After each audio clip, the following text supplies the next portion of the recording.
My name is Kemi Ashekun. My loved ones call me Hajia Kem Kem. I will be partying this morning. But at some point, she said, let me stay in this my deputy position. She's a medical doctor by training, a professional, and a passionate mother. You can tell that she's also an astute politician. Ladies and gentlemen, please put your hands together for Dr. Hadiza. Yes, I need to be sure. Balarabe. Please put your hands together. Thank you. Right beside them, and the first man I will be saying a warm welcome to this morning is Senator Ibrahim Hassan Adejia, the Deputy Chief of Staff to the President, Office of the Vice President, a senator worth his weight in gold, and of course, a man of many parts. Ladies and gentlemen, please put your hands together for him. And you must have noticed that some people rose to their feet just as the Minister for Industry, Trade and Investment walked in. Okay, I'd like you to settle down a little bit so that I can read a bit about her. Dr. Jumoke Oduwole is not a medical doctor, but she has a doctorate in international trade and development, World Trade Organization negotiation strategy. Dr. Jumoke Oduwole, MFR, is a distinguished policy reformer and a woman of many classes, second class upper, you know, she's just been going on and on. Stanford graduate, Cambridge, Oxford. Ladies and gentlemen, if I continue, I will not finish and I will not be able to announce all the other people. Please put your hands together for the Honorable Minister of Industry, Trade and Investment, Dr. Jumoke Oduwole, MFR. She will be representing the Vice President, Senator Kashim Shettima. So maybe you want to put your hands together for him. Thank you. And the Honorable Minister of Youth Development loves to be known as a comrade, although he is a trained engineer. He actually is a man of many parts. He's both been an educator, being an engineer, being a community development practitioner, youth advocate, So if I go on, we might not live here. But ladies and gentlemen, I'd like you to put your hands together for this young man who has put his hand on the plow right from when he was probably too young to be doing so. Please put your hands together for Comrade Ayo Olawande, former youth leader, comrade, everything, and one who has the ears of the youth, which is very important. When it matters the most is on the streets. I greet you, my brother. So, I'm going to have to now go to my list because I cannot do personal recognition anymore so that I don't misjive. But please, do not take it against me if I mispronounce your name. I will do the best I can. And also, do not take it against me because it's not in any particular order. Everybody here today is a special guest. So, before I continue, I'd like you to put your hands together for yourselves as special guests. We have in our midst this morning Ibrahim Chalare, who is of the Islamic Development Bank. Please put your hands together for him. Oh, thank you very much. It's good to have you in our midst. We also have Dayo. So, I know that when you are in events like this, you have to put titles. I'm going to put honorable on everybody's name so that there will be no problems. Are we agreed on that? So I'm going to start with Honorable Ibrahim Chalare. It's a pleasure to have you here. We also have in our midst Honorable Dayo Abiodun, representing the Ogun State government. Thank you for joining us. wonderfully clad in his adire. We always like to represent our state. In our midst this morning is Ayonkoso Olalekan James from Oyo State. Thank you.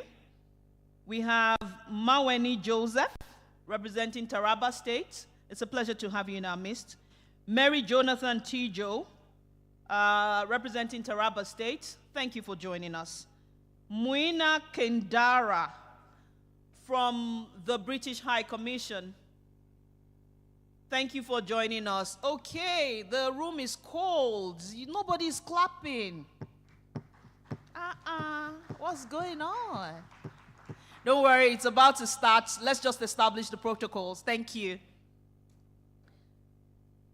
In our midst this morning is Honorable Haruna Sani of Nasarawa State. Thank you. Honorable Olalekan Badmos, the Executive Director, Nigerian Ports Authority. Please put your hands together for him.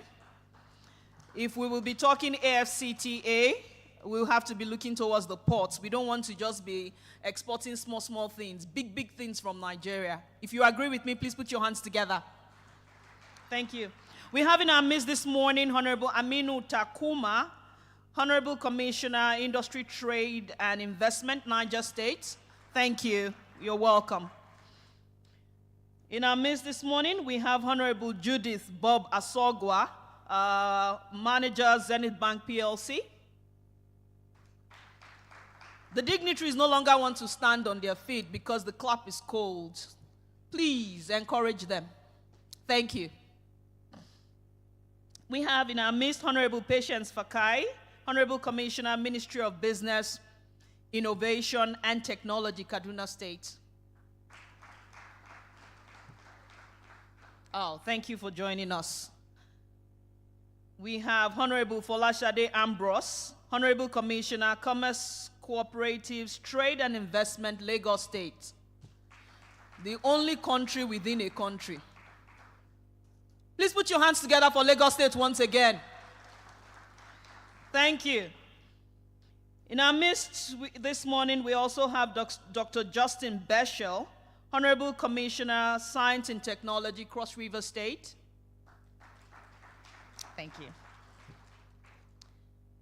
Engineer Muhammad Kabir Wanari, FNSC, Executive Secretary, Borno Information Technology. Please put your hands together for him. We have Dr. Ayla M. Michelia, Permanent Secretary, MDE, Borno, Ministry of Education, Science and Technology. Oh, thank you. Elder Honorable Mrs. Abigail Duke Orok, PhD. That's so many titles in one. Madam, amazing. Dr. Odi Daniel Odigye, Commissioner, Science and Technology, Delta State. Thank you. We have Honorable Usma A. Lada, Commissioner, Commerce, Kebbi State. We have Honorable Yusuf Muhammad Sabo, Rep. Commissioner of Trade and Investment in Borno State. We have Babakura Kolobe, Maiduguri Inland Dry Ports in Borno State. We also have a representative of one of the sponsors of this event, and I am putting that ahead so that you will clap very well. Miss Honorable Louise Odom, Executive Director, Zenith Bank. Thank you. In our midst this morning, we also have Honorable Olumbe Akinkugbe, Executive Director, Digital Exploration and Technical Services, representing the MD CEO, Galaxy Backbone Ltd. We have also this morning in our midst Dr. Vincent Isegbe, Controller General, Nigeria Agricultural Quarantine Service. As they come, we will continue to acknowledge them, and the program is set to begin almost immediately in a matter of minutes. But in the meantime, it will be great to say hi to the person seated beside you. Introduce yourself to them. Let them know that it's a pleasure to see them. Give them a warm smile. They say that a smile is one of the greatest representation of who you are. So depending on how you smile, you know, the person might decide to extend, oh, I see a man trying to give another, okay. It looks like he was going to give him a hug, you know. So please, meet the person beside you. Protocol, we need some help in front here. Thank you. We need a little help in front here. So get to meet them, get their contacts, tell them it's a pleasure to see them, and we will begin the show in another few minutes. But in the meantime, let's use that for networking. Thank you for being here once again.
Right, ladies and gentlemen, the Controller General of the Nigerian Customs, CGC Bashir Adewale Adeniyi, just joined us. Please put your hands together for him.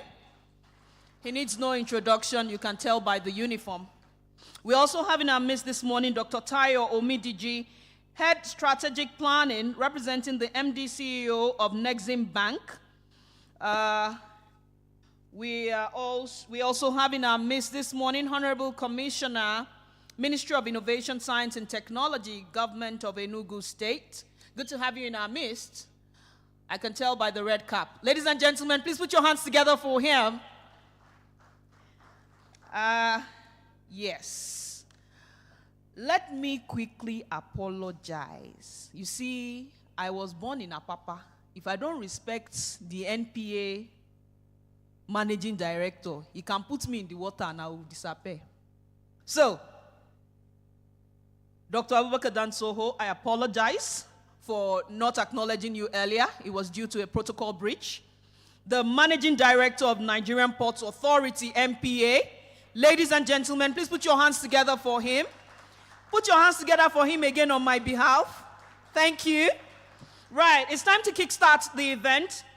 In case you are wondering, this is the AfCFTA Digital Trade Workshop and Global Markets, Season 2, or you say 2.0. Last year, it was more or less talking about the digitization. But today, two young men have teamed up together to not just do digitization, but also exportation.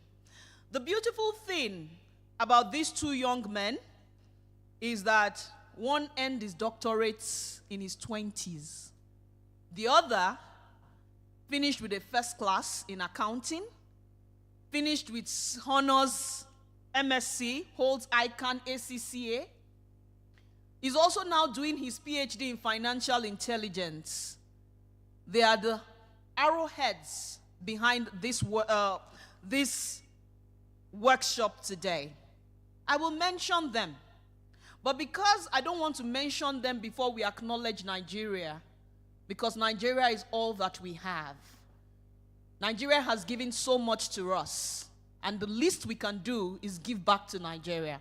If you do agree with me on that, may I kindly enjoin you to stand to your feet and let's celebrate this great country with the national anthem.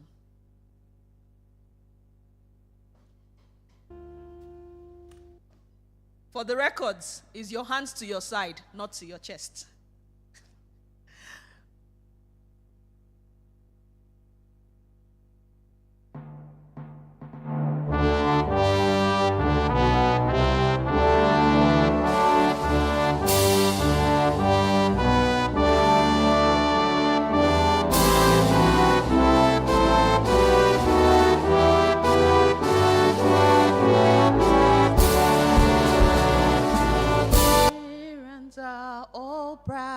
To serve our sovereign motherland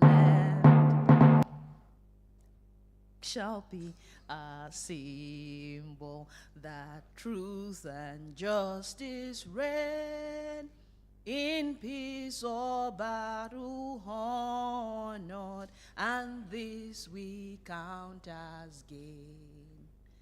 To hand unto our children a banner without stain. O God of all creation, grant this our one request. Help us to build a nation where no man is oppressed. And so with peace and plenty, Nigeria may be blessed. Amen.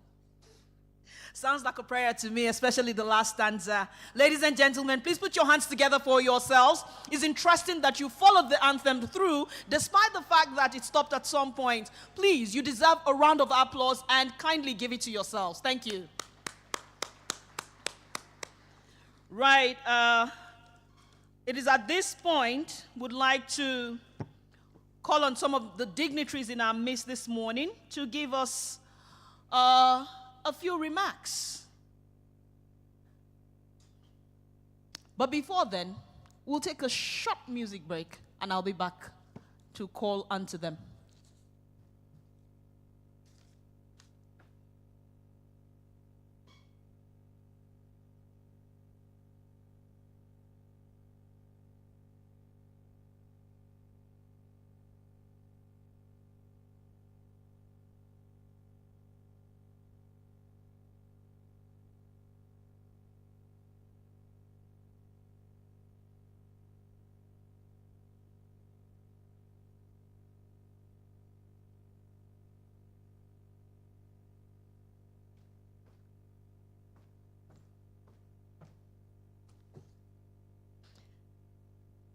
Indeed, when a person has put so much together to make an event like this come alive, he should be perhaps one of the first people to speak with us. If you do agree with me, then, ladies and gentlemen, may I introduce to you Dr. Salihu Dasuki. Dr. Salihu Dasuki earned his PhD at the age of 24 in information systems from the Brunel University. And according to the statistics, maybe he would apply for a Guinness World Record certificate. He still remains one of the youngest people to earn a PhD from northern Nigeria. He holds an MSc Information Systems from the same university and a first-class computer science a degree in computer science, first class, from the Eastern Mediterranean University in Cyprus. He is not only a special assistant to the President on ICT Policy, Office of the Vice President, he is also an associate professor of information systems at Manchester Metropolitan University. Last year, he pulled this off. Not resting on his oars, this year he brings it back. And I'm certain his partners will be more than glad that it wasn't a one-off.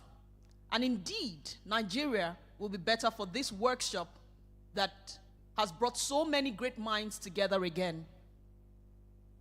I would leave him to do the welcome address, because if I continue, you will just want him to do the whole address and then we'll call it a day. Ladies and gentlemen, please put your hands together for this patriotic Nigerian who, despite reading across the world, has decided to give back his quota to his country.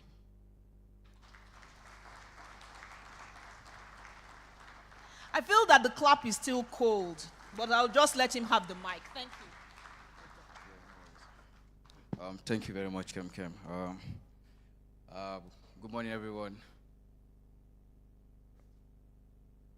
Good morning, everyone. And let me stay with the existing protocol.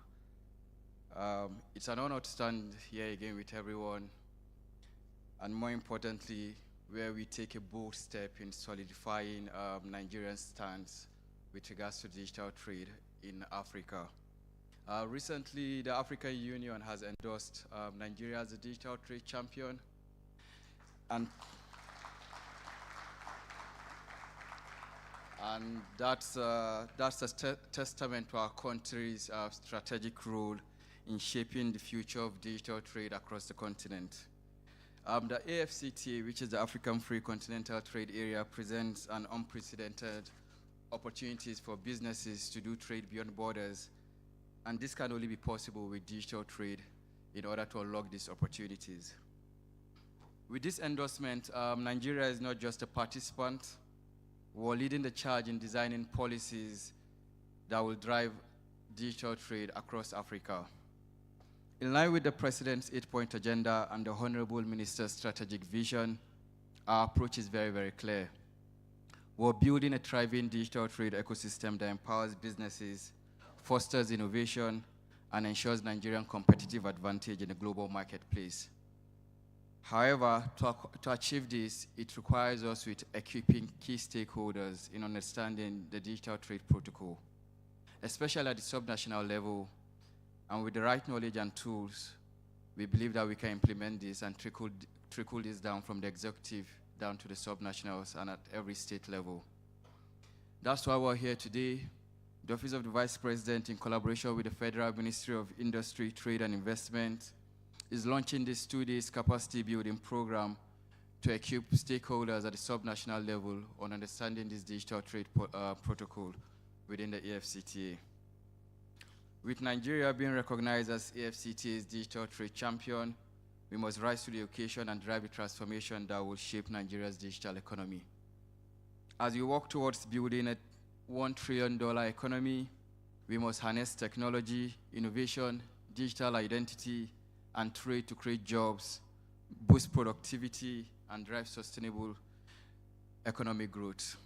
Finally, I will end this speech by thanking our esteemed partners, ODI Global, and more importantly, I want to thank the Deputy Chief of Staff who is here today, Senator Ibrahim Hadija, for his mentorship and guidance with regards to driving this initiative in the Office of the Vice President. And lastly, but not the least, I would like to thank my principal, the distinguished Vice President of the Federal Republic of Nigeria, Senator Kashin Shettima, GCON, who has continued to support the digital trade strategy within the Office of the Vice President. Nigeria is not shaping Africa's digital future alone, we're leading it, and I believe we're going to have a very good event today. God bless everyone, and God bless the Federal Republic of Nigeria.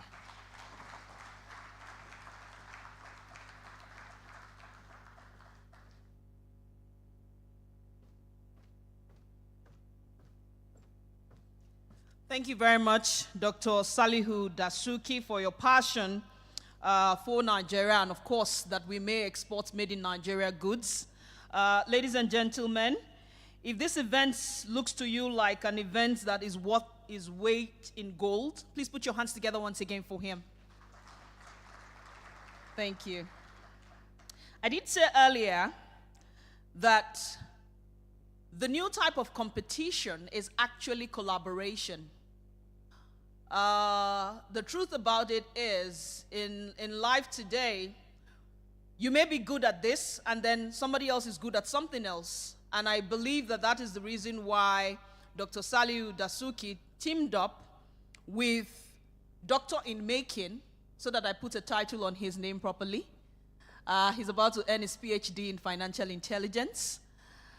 So I'd say Doctor in Making, Aliyu Bunu Sheriff, who is a chartered accountant. You know, these days, when you hear accountant, it has to come with chartered.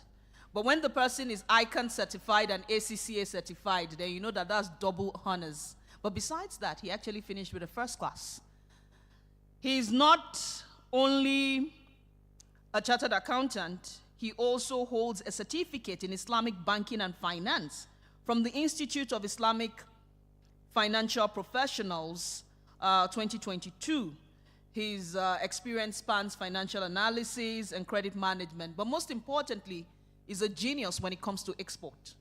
Ladies and gentlemen, please put your hands together to another Nigerian who stepped out but came back in to give his quota to Nigeria. Doctor in Making, Aliyu Bunu Sheriff.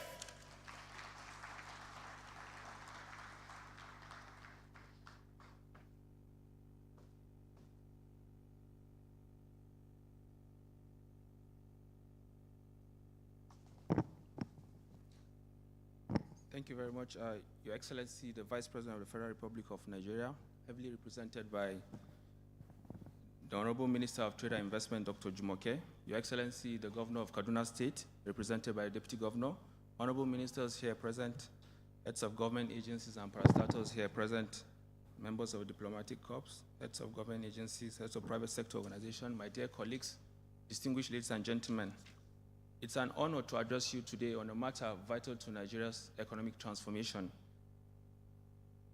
the unlocking of our state's export potential. As we align with His Excellency President Bola Ahmed Tinubu's renewed hope agenda and the Honorable Minister of Trade and Investment's execution direction, increasing export is not just an option, but an economic necessity. The potential in export is immense. In 2024, Nigeria's non-oil exports exceeded $5.4 billion. Yet, this is only a fraction of our true potential. To sustain economic growth, stabilize the naira, and create jobs, we must transition from a predominantly consumption-driven economy to one focused on production and value addition. Every Nigerian state has a unique exportable resource, and the challenge before us is how to structure and scale these resources for global competitiveness. And of course, the demand for high-quality agriculture and processed goods presents massive opportunities. Take, for example, the European Union. The EU imports over $120 billion worth of fruits and vegetables annually. If Plateau State, which is rich in fruits and veggies, captures just 2 to 5% of this, that translates to $2.4 billion to $6 billion in exports, more than our entire non-oil exports earnings of 2024. And this is just one state out of many. Countries like Kenya, Morocco, and South Africa are already major exporters to EU and the global market. And so if they can do it, so can we. What we need is a structured approach to export promotion, backed by strong supply chains, market access strategies, and support for SMEs. The African Continental Free Trade Area provides us with access to a $3.4 trillion market and over 1.3 billion consumers. However, exporting to Africa and beyond requires a modernized, technology-driven approach, and that is why digital trade can improve supply chain efficiency, strengthen market access, reduce trade barriers through automated documentation and customs processing.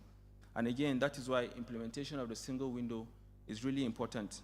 Your Excellencies, distinguished guests, as we expand Nigeria's non-oil exports, we must align ourselves with global trends shaping the future of trade.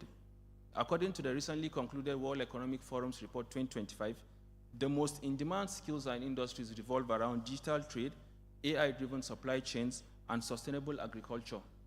Technology is revolutionizing trade. AI, big data analytics, and automation are now essential for supply chain efficiency and market access. And for Nigeria to compete effectively, we must integrate AI in digital trade, digital documentation, and real-time trade platforms. SMEs, of course, will be the biggest job creators. The report also emphasizes that skills in digital trade, fintech, and export processing will drive employment. By empowering SMEs with digital capabilities, we can create millions of new jobs and position Nigeria as a regional leader in cross-border trade. Agriculture and sustainability are the future. The report also predicts major job growth in agriculture, sustainability, and green trade, re-emphasizing the need for Nigeria to modernize its agro-export industry. The key message is clear. If we do not integrate digital trade, embrace automation, and train our workforce for the future, we risk left being behind. At the same time, we need to maximize the utilization of the abundant natural resources that we have in each state. And to this end, tomorrow's digital trade workshop will equip us with the skills to help Nigerian exporters maximize regional and global opportunities. Nigeria has the resources, the market, and the potential. It is now up to us to take deliberate action and position our states as major export hubs. Thank you very much.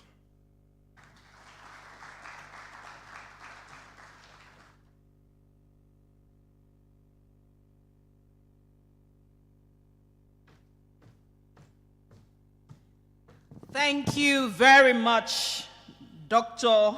in Waiting Aliu Bunu Sheriff, SA to the Vice President on Export Expansion.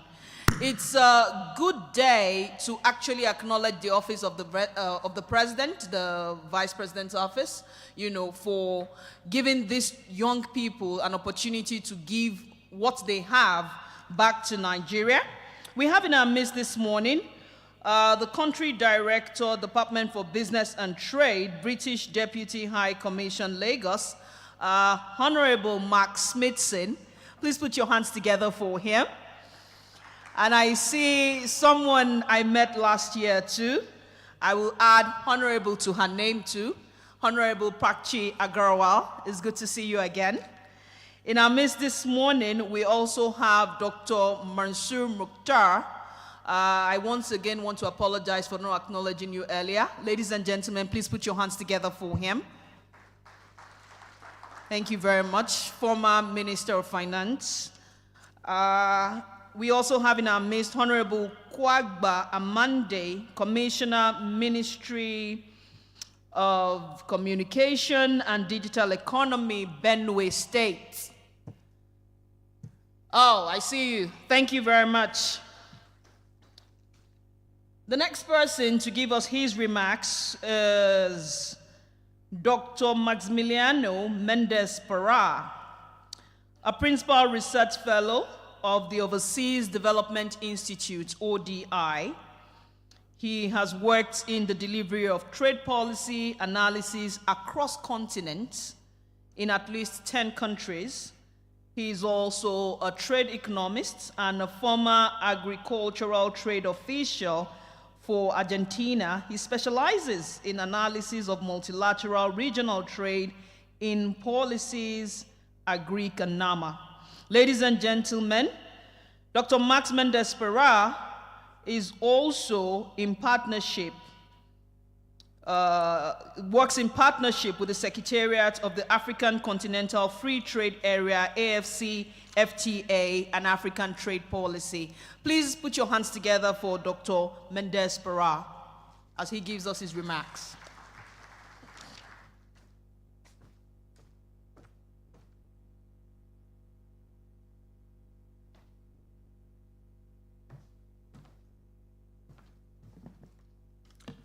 Thank you very much, and good morning. Your Excellency, Vice President Kashim Shettima, honorable ministers, distinguished guests, esteemed colleagues, ladies and gentlemen. It is a privilege to be today addressing this gathering at this pivotal workshop on digital trade in Nigeria, unlocking state export potential. On behalf of ODI Global, I commend the federal government of Nigeria for its visionary leadership in prioritizing digital trade as a pillar of its development strategy, and for prioritizing the development of three main areas on the digital economy, such as the BPO industry, e-commerce, and championing in particularly the participation of women and youth in digital trade. I very thank you to contribute and also representing ODI Global to be partnering and supporting this conversation. ODI Global is a leading global think tank dedicated to tracking the global challenges through research and innovative policy advice and engagement. We have a long-standing commitment on supporting inclusive and sustainable development in Africa, and we are a firm believers of the potential transformation of the African Continental Free Trade Area, and particularly on digital trade. Our involvement on Nigeria's AfCFTA journey is part of our Supporting Investment and Trade in Africa program, that is an initiative funded by the UK Foreign, Commonwealth and Development Office. And we are a proud partner of the Nigerian government and the AfCFTA Secretariat to support the implementation of these important agreements and harness the opportunities it presents. We believe the AfCFTA is a game changer for Africa. We believe that it will increase intra-African trade and investment, and that will be conducive to the transformation of the economies of African. We also believe that the AfCFTA will be a key vehicle to navigate through these very uncertain times, these global challenges. The AfCFTA will provide that refuge for Africa. Also, we cannot underscore the importance of the digital trade protocol of the AfCFTA. This is a very modern protocol and is tailored for Africa. It's a protocol that's setting up a standard for all African governments to trade digital products and also using the digital economy in general. It will provide a more seamless and secure and inclusive digital trade framework. It will foster cross-border trade, e-commerce, data flows, and digital transactions. It will provide a clear digital legal framework for the transactions between the continent, and it will boost digital and non-digital services. The technology space presents significant challenges. The most important is that it's constantly changing. We were talking a couple of years ago, we were not talking much about artificial intelligence. Now it is something that is common on every day. The digital trade protocol is versatile enough to accommodate to all these changes. I cannot comment more about the importance of the digital trade for Nigeria. It's a new area for identifying new sectors for the transformation of the Nigerian economy.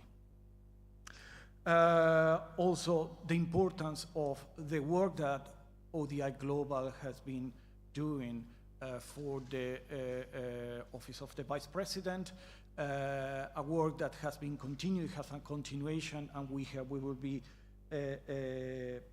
hearing more later in this event. Finally, I think I cannot also stop commenting about the importance of Nigeria for the rest of Africa in this project, and the endorsement by the African Union as Nigeria as a championing on the AfCFTA, on digital trade in the AfCFTA, is a key element of that. So I think that this is not only important for Nigeria, the digital trading protocol, but also is extremely important for Nigeria and for the project of the AfCFTA, the role that Nigeria is playing specifically on digital economy. Thank you very much. I'm very happy of being here, and I wish you the best in all these 2 days. Thank you.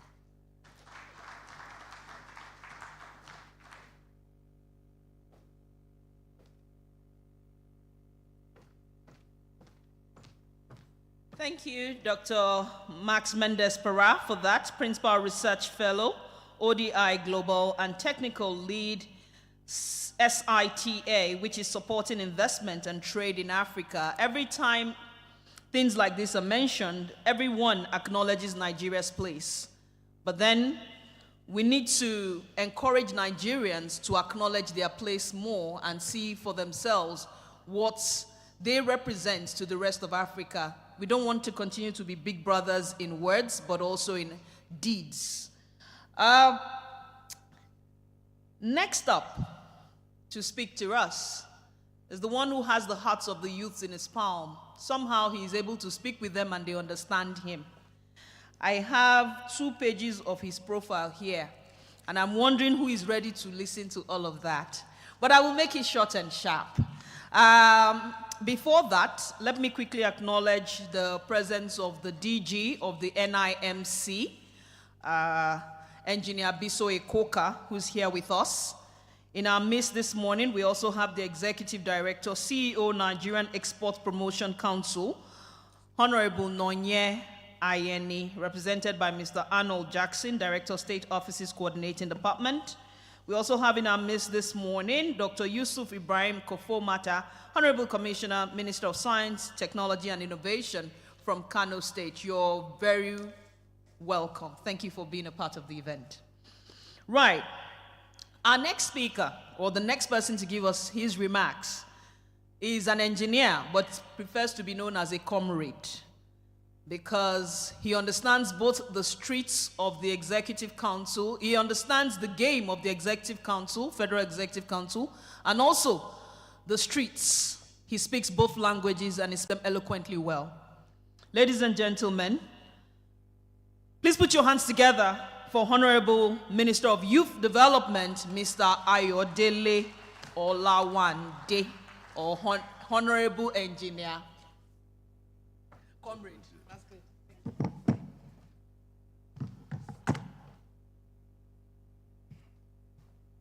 Good afternoon, good morning for those military and for those of us that are civilians. His Excellency, the President of the Federal Republic of Nigeria, President Bola Ahmed Tinubu, His Excellency, the President, the Vice President, Vice President Kashim Shettima, distinguished ministers. I will use my sister more than everything as part of contact. We own creative economy, tourism, whatever you want to call it. But I'm so happy that majority of the ministers are working for me. The Honorable Minister of Trade, she also have everything at the back of the name. I'm sorry, I should have introduced my own one father, the Deputy Chief of Staff to the President. But I want to bring it down so that I won't be caned, as a boy. The Deputy Governor of Kaduna State, our own father and brother too, Controller General of Custom, my sister, I will use her as a point of contact to all DGs, my sister. I have two sisters and brothers, but let me be partial, gender sensitive. Madam Mrs. Bisoye Koka, the DG MPA, other distinguished leaders, and let me now say properly, I welcome our own, the Deputy Chief of Staff to Mr. President in the Office of the Vice President. You are welcome, sir. Other protocols.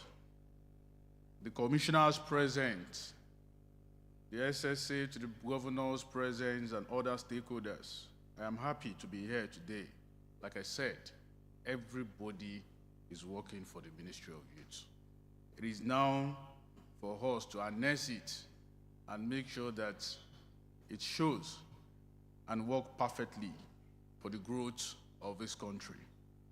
I'm happy to be here today in this AfCFTA Digital Trade Workshop and Global Market, an event that reflects our commitment to improve the Nigeria export potential. The theme of the workshop is trade, unlocking the state potentials, export potentials. This indicates a huge need for the power of trade, digital innovations, and youth entrepreneurship driven in Nigeria, economic growth, and positions our country into the leading player of a global market. Nigeria is blessed, like every one of those that I've said, professors and doctors, with the resources and a strong spirit of entrepreneurs, particularly amongst our youth and the small businesses, which 60% of our small businesses are youth-driven businesses. However, unlocking this potential requires strategy, investment, policy, support, and digital transformation. The implementations of the African continent free trade areas provides an opportunity for Nigerian business to expand beyond our borders and complete the potentials of our skills. The workshop is an important set in ensuring that our youth are leading enterprise in MSME and fully participate in the global regions and international trade. The Ministry of Youth is part of what everybody is doing. And as our own, you will all recall that last year the President approved the Nigerian Youth Investment Fund, which is the 110 billion initiative to also empower the young entrepreneurs and SMEs. A significant percentage of these Youth Investment Fund will be dedicated in supporting the young people and the innovation export idea, particularly those producing made in Nigerian products and for the global market. Well, this government is producing a capital businesses for the young entrepreneurs engaging in agriculture, manufacturing, textile, creating industry, and digital services, and other export items so that they can meet the international trade standard. The training, except the NYIF, will give the youth-led business the knowledge of exports, regulation, digital trade, quality assurance, and trade financial mechanism. I also believe that this platform and strategic partnerships will help the youth to own their business, to connect with the international buyer, and make Nigeria a productive and global competitive. By supporting the young people, the Renew Hope agenda of President Bola Ahmed Tinubu, GCFR, we expand the export-driven industry zones to support and to make sure we improve in access of exporting financial for the youth-led businesses and the private sector collaborations for the youth-led innovation. Today, you will all agree with me that this workshop will provide a platform to discuss a potential solution in ensuring that Nigerian businesses thrive and to provide an enable environment for the global economy. I'm not surprised that the doctor, the professor are waiting that bring us together here today with the collaboration of the Ministry of Trade and Investment is to tell you how potential the Nigerian youth are. He's a young man, and we are ready to support and make sure that his office is more viable and the Ministry of Youth Development in collaboration. I commend the President of the Federal Republic, the Vice President, and all partners for initiating the drive of this critical initiative.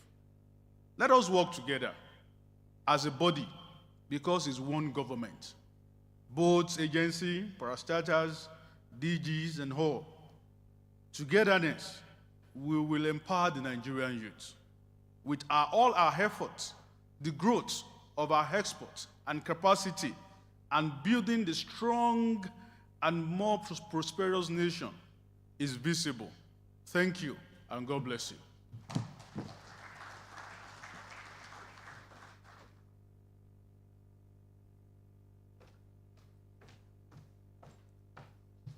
Ladies and gentlemen, please put your hands together for Comrade Ayo Olawande.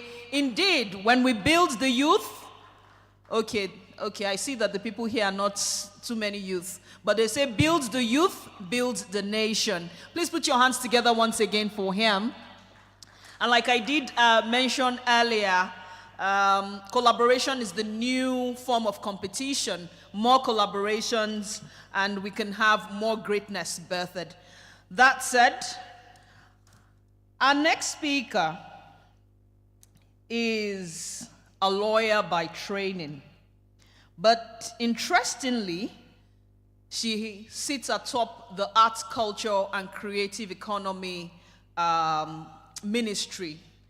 I'm sure many of us who are here, who may have traveled outside Nigeria recently, could just be walking randomly on the streets of Milan and you just hear, calm down, calm down. The amount of money the creative economy can give back to Nigeria is, to me, currently unfathomable. It is a huge market because creation is, what God is about. And so this lawyer, who everybody can tell has a knack for creative economy, is in our midst this morning, and she will be giving us her remarks. But before she goes to that, let me tell you a bit about her, lest you think she's just all about the arts and culture. Barrister Natu Musawa holds a degree in law from the University of Buckingham, UK, and took a postgraduate master's degree in legal aspects of marine affairs from the University of Cardiff. She also has a postgraduate master's degree in oil and gas law from the University of Aberdeen. And she's a qualified barrister and solicitor of the Supreme Court of Nigeria. She also has worked in both Nigeria and the UK. And if you allow me to call Dr. Ali Bunu doctor in waiting, then let me also call her a doctor in waiting as she's running her PhD. Ladies and gentlemen, the billions of naira in our creative economy is walking towards me, and she will be telling us more about that. Please put your hands together for her. Thank you.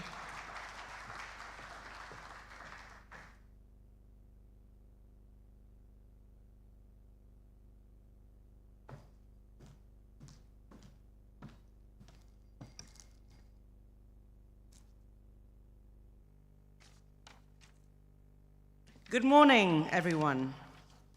His Excellency, the President of the Federal Republic of Nigeria, President Bola Ahmed Tinubu, the Vice President of the Federal Republic of Nigeria, represented by the brilliant in brilliance, Honorable Minister of Industry, Trade and Investment, Dr. Oduwole Jumoke, the Deputy Chief of Staff to the President, Senator Ibrahim Hassan Hadija, who is a brother, an uncle, and a father, and an absolutely exceptional human being.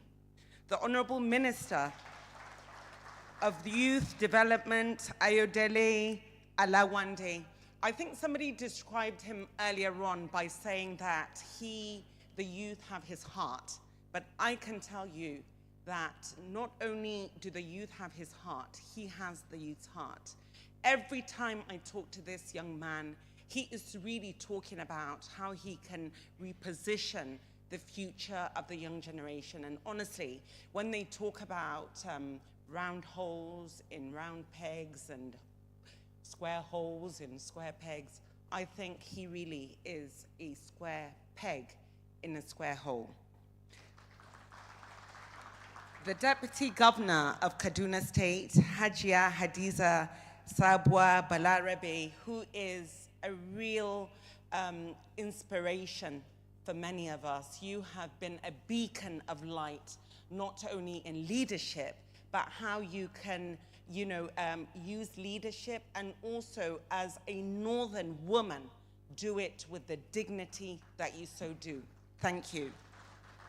Controller General of Customs, the DG of MPA, members of the Diplomatic Corps, Registrar General, Corporate Affairs Commission, heads of parastatals and government agencies present, the National Coordinator, Africa Continental Free Trade Area, distinguished guests, ladies and gentlemen. I know that I probably have missed a few people, so the protocol that was established earlier on, I pray and beg for your indulgence if I can so diligently perch on that.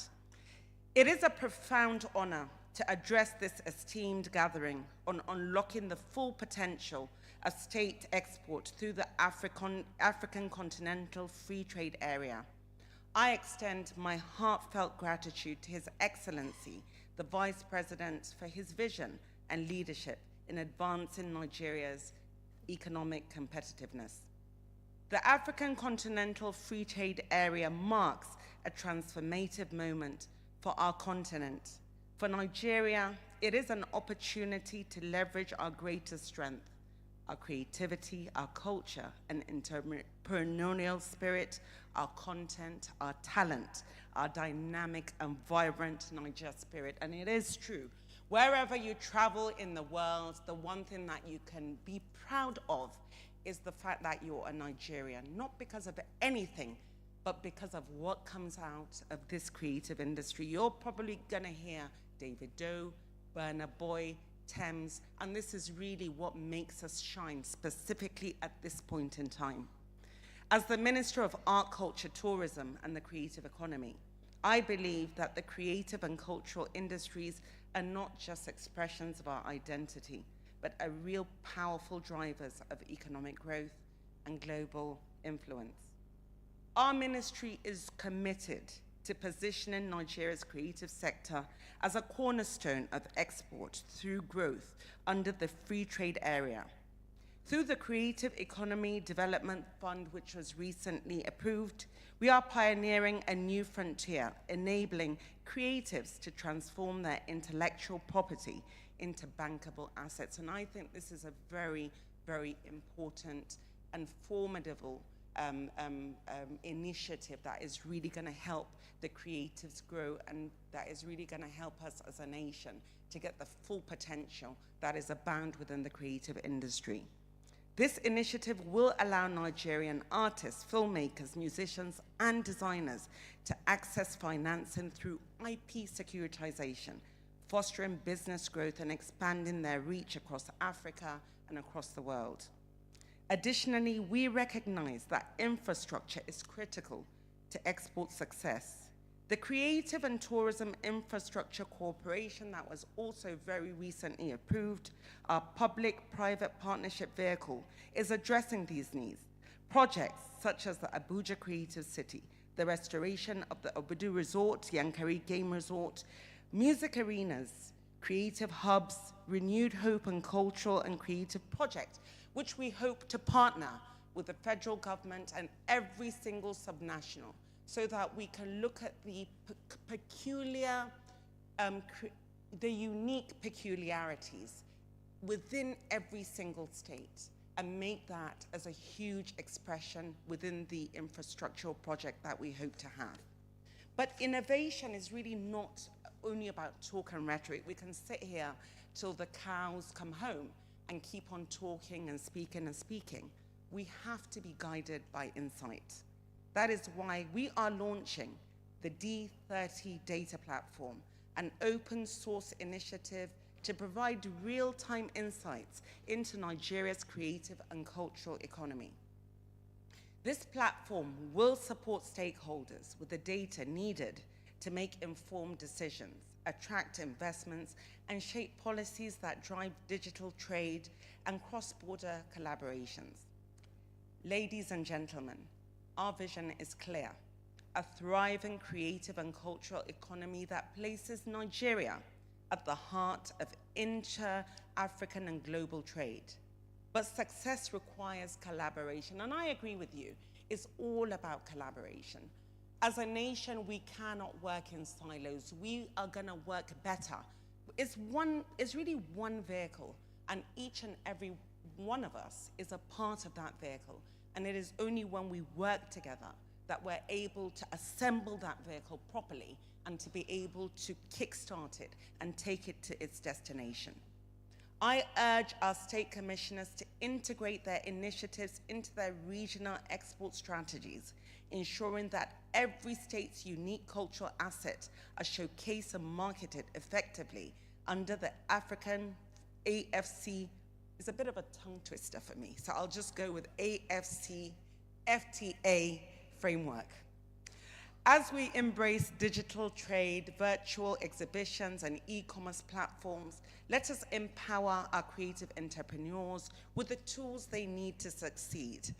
By fostering business-friendly environments through proper registration, compliance, and governance, we will unlock the full potential of our industries. Let us seize this historic opportunity together. With unity, innovation, and resolve, we can transform Nigeria into a global hub for creative and cultural export. I often end with just a few creative words that will remind us that we have the tools to unlock our full potential. You are Nigerians. Ladies and gentlemen, you are undeniable.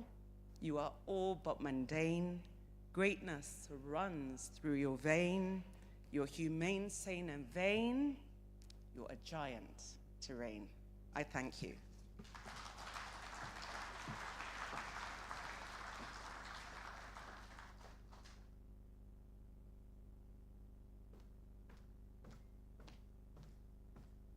I was waiting for the second stanza of that poem. You can see how creative she is.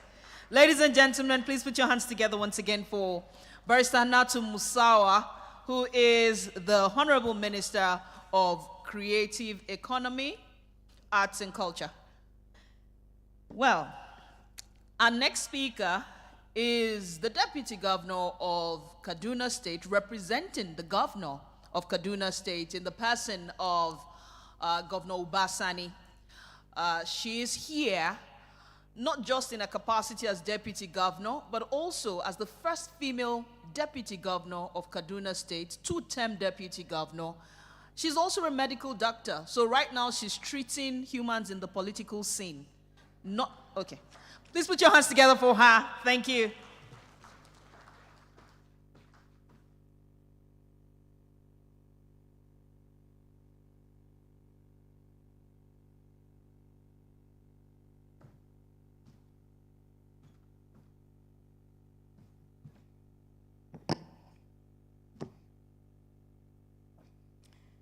His Excellency, Senator Kashim Shettima, GCON, Vice President, Federal Republic of Nigeria, who is ably represented by Dr. Jumoke Oduwole, the Honorable Minister, Trade, Industry, and Investment, other honorable ministers who are here with us, the Deputy Chief of Staff in the Office of the Vice President, honorable commissioners from states of the Federation, heads of federal and state government agencies and parastatals, members of the Africa Continental Free Trade Area Secretariat, captains of industries, our ever-supportive partners and esteemed sponsors of this event, distinguished invited guests, ladies and gentlemen.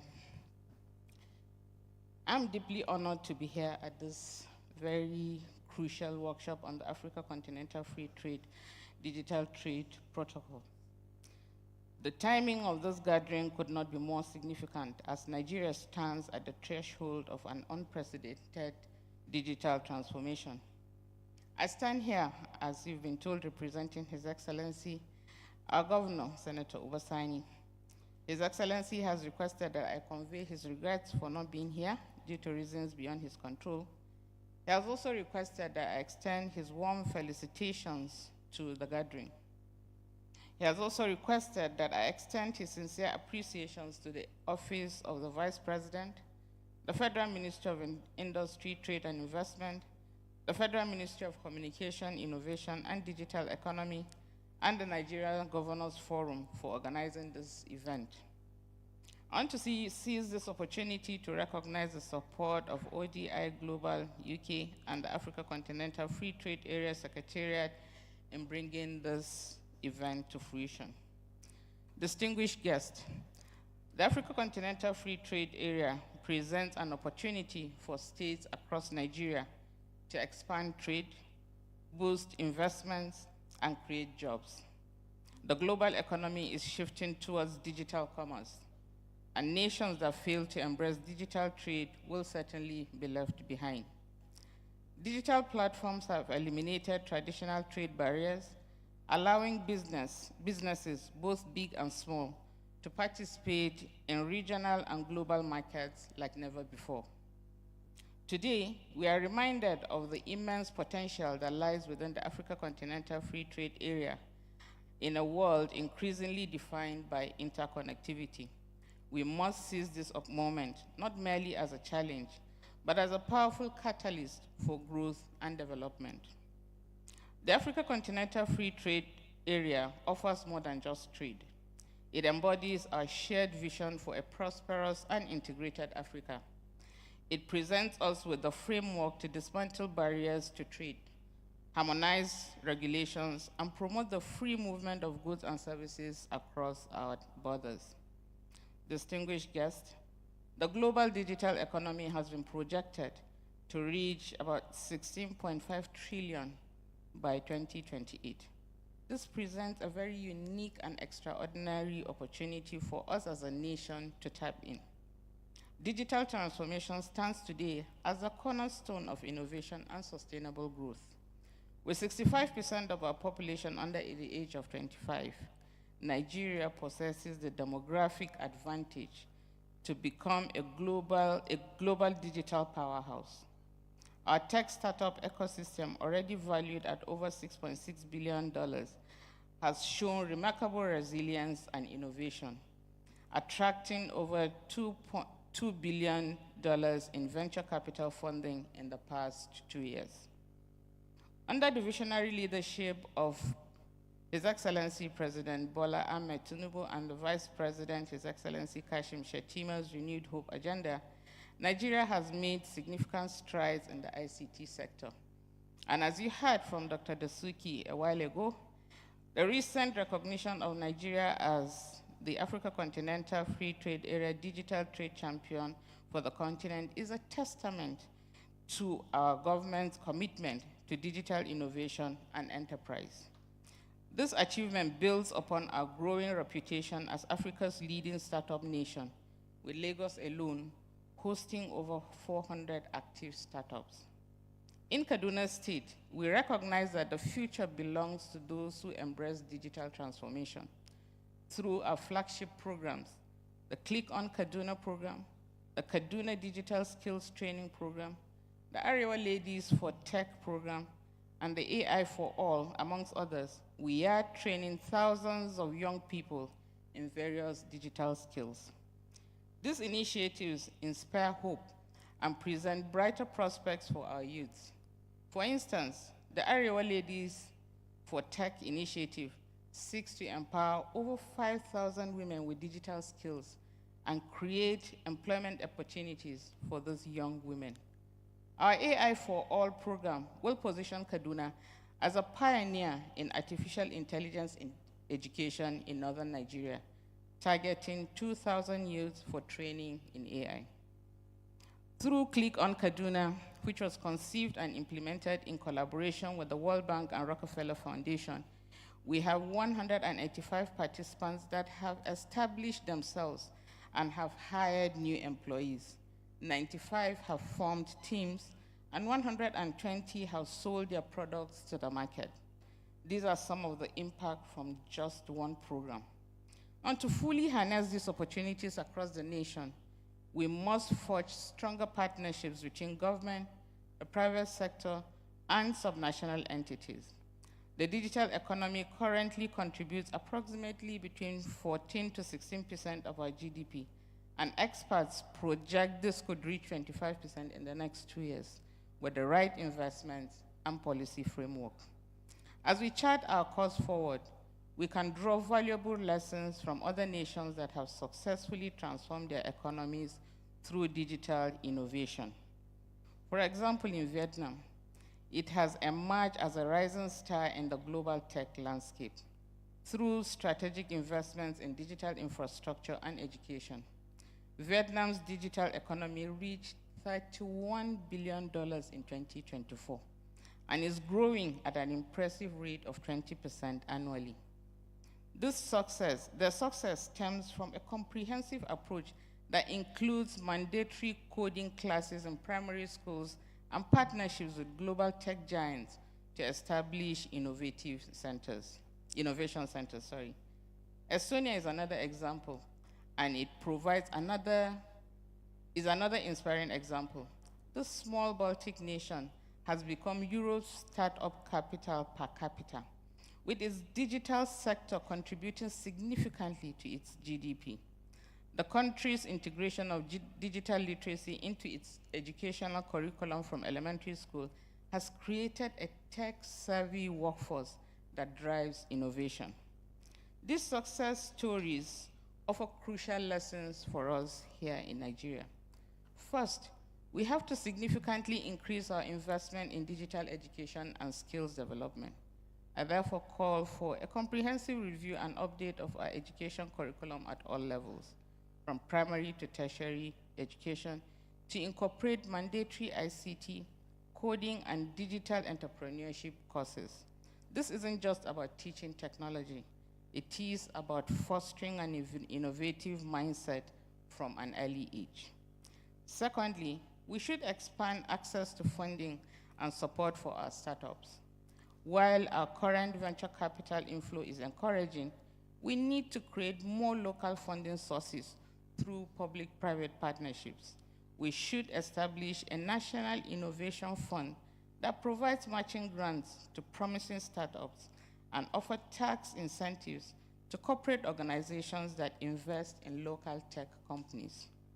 Thirdly, we should strengthen our digital infrastructure backbone. This includes not just physical infrastructure, but also the policy framework that supports digital innovation. We need to streamline regulations for startups, protect intellectual property rights, and create special innovation zones with reliable power and high-speed internet access. To maximize the Africa continental free trade area's digital opportunities, states should position themselves strategically while giving consideration and immediate action to one or two of the following. We need to develop state-specific digital trade policies that support innovation and e-commerce. We need to create export support centers to help businesses access the Africa continental free trade area markets. We need to encourage public-private partnerships to expand broadband and ICT infrastructure, and we need to invest in e-governance platforms to improve ease of doing business. Looking ahead, Nigeria's digital economy could potentially create millions of new jobs annually and contribute significantly to our GDP and foreign exchange earnings. The Africa Continental Free Trade Area digital trade will provide us with the framework to achieve these projections and more. With the right policies, the Africa Continental Free Trade Area can transform our local economies, create sustainable jobs, while making Nigeria a hub for digital trade in Africa. In conclusion, I want to say that the journey towards unlocking our state's export potential through the Africa Continental Free Trade Area is both exciting and challenging. It demands our collective commitment, collaboration, and creativity. Let us embrace this opportunity to not only enhance our individual state export responsibilities, but contribute to the broader vision of an economically integrated and prosperous Africa. Together, we can turn our aspirations into reality and make a lasting impact on our economies and communities. Distinguished guests, ladies and gentlemen, it is my hope that this gathering will serve as a catalyst for deeper collaboration between all stakeholders. Together, we can build a digital economy that will not only create wealth and opportunities for our young ones, but also position Nigeria as a global digital powerhouse. Thank you very much, and God bless you all.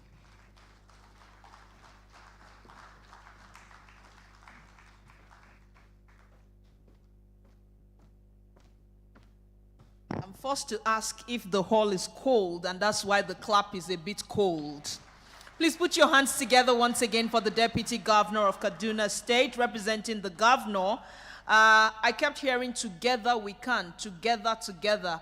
It's very important that we remember that together we can. And of course, there's a proverb where I come from that they say that is when we put our hands together that we can thump our chests. So, together we can. Ladies and gentlemen, please put your hands together once again for the Deputy Governor of Kaduna State, Honorable Dr. Balarabe Hadiza. Thank you. No, please put your hands together again. Thank you.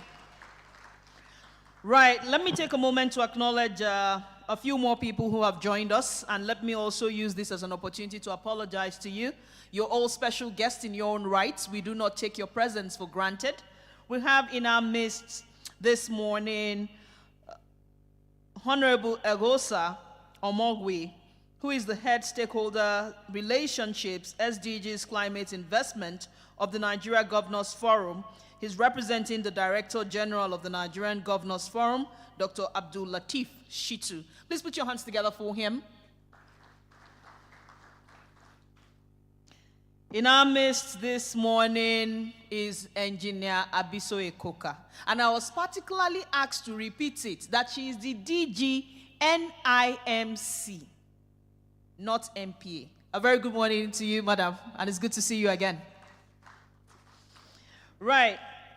We also have in our midst this morning Dr.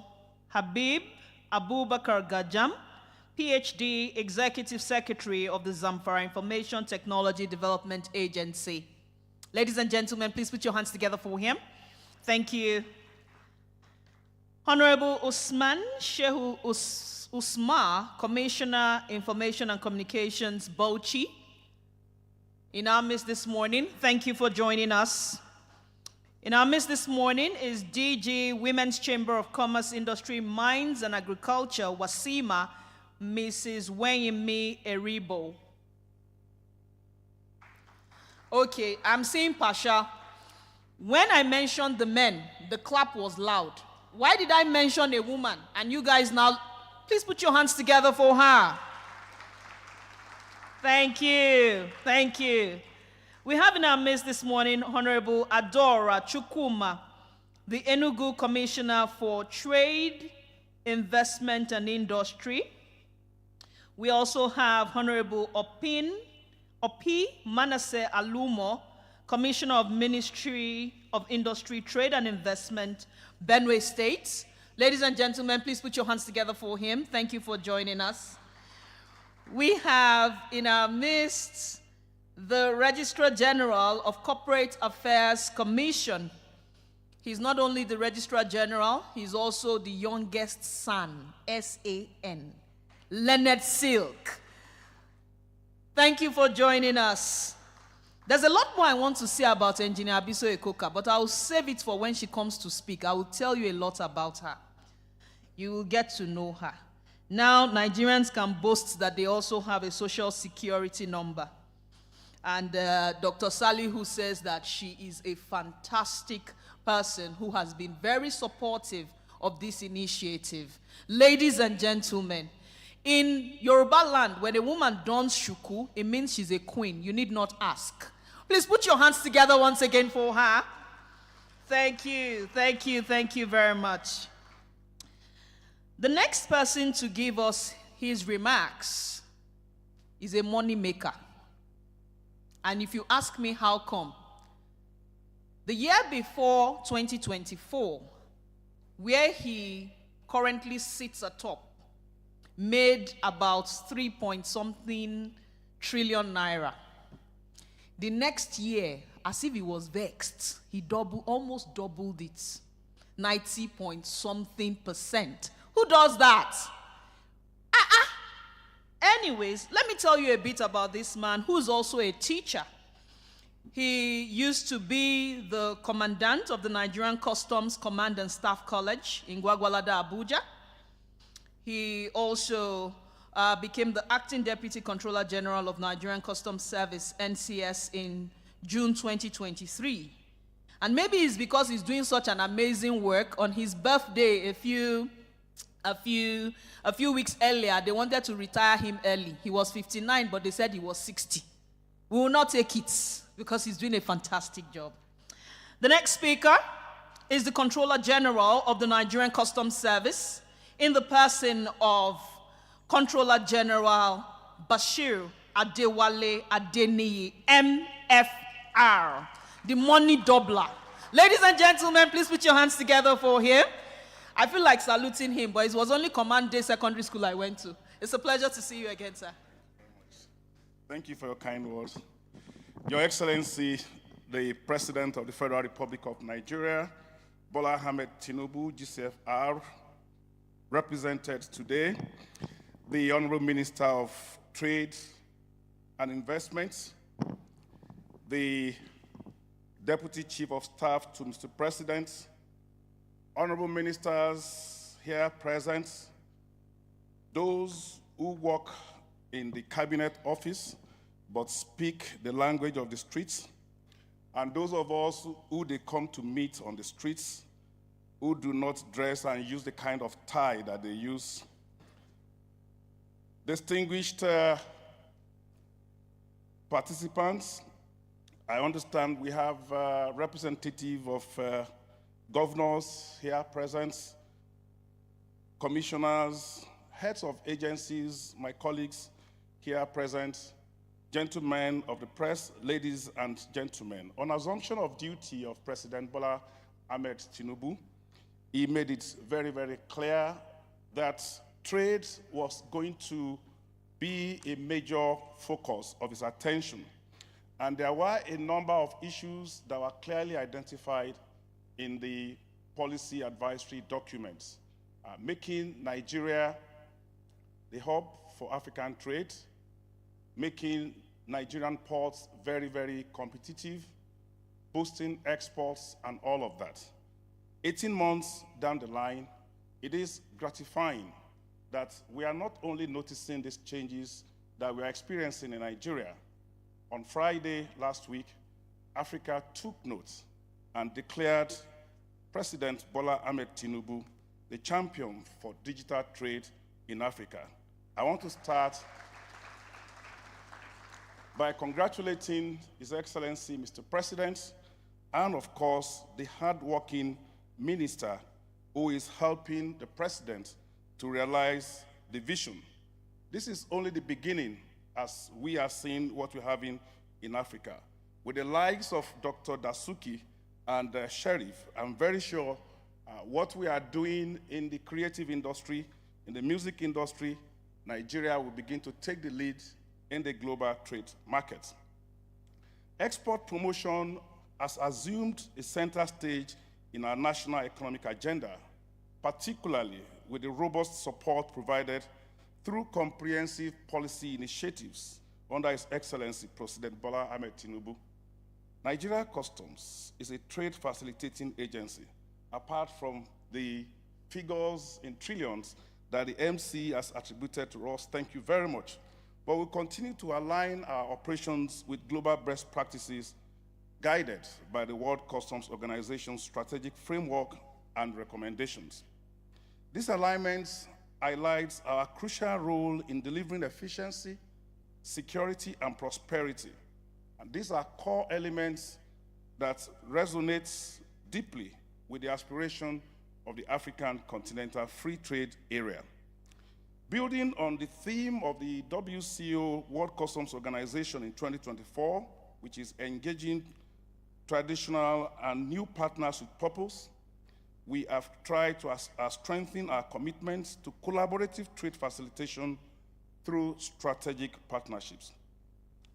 The dedication of the WCO to support AfCFTA implementation through technical assistance and capacity building has been very instrumental in shaping our approach. In pursuit of this aspiration, Customs has established a dedicated export command in Lagos, and we have actively participated in the AfCFTA guided trade initiatives. We have deployed advanced digital solutions, including a new platform christened Bodogu to process trade. These initiatives, complemented by streamlined procedures and robust risk management system, position us to effectively support Nigeria's growth agenda while ensuring compliance with international standards. As the world celebrated Valentine on February 14th last week, while Nigeria was being designated the champion of digital trade, Nigeria Customs Service also celebrated trust and love and partnership with organized trade through the launch of the Advanced Ruling and the Authorized Economic Operator Program. The Authorized Economic Operator Program, AEO, is a compliance management trader program which was designed to fast-track processing of customs declarations and trade in all our ports. The major issue I want to emphasize here was that while we started with 6 pilot companies. And out of these 6 companies, 2 of them are SMEs that have already begun to enjoy the benefits of the African trade, guided trade initiatives, particularly in exporting of their products.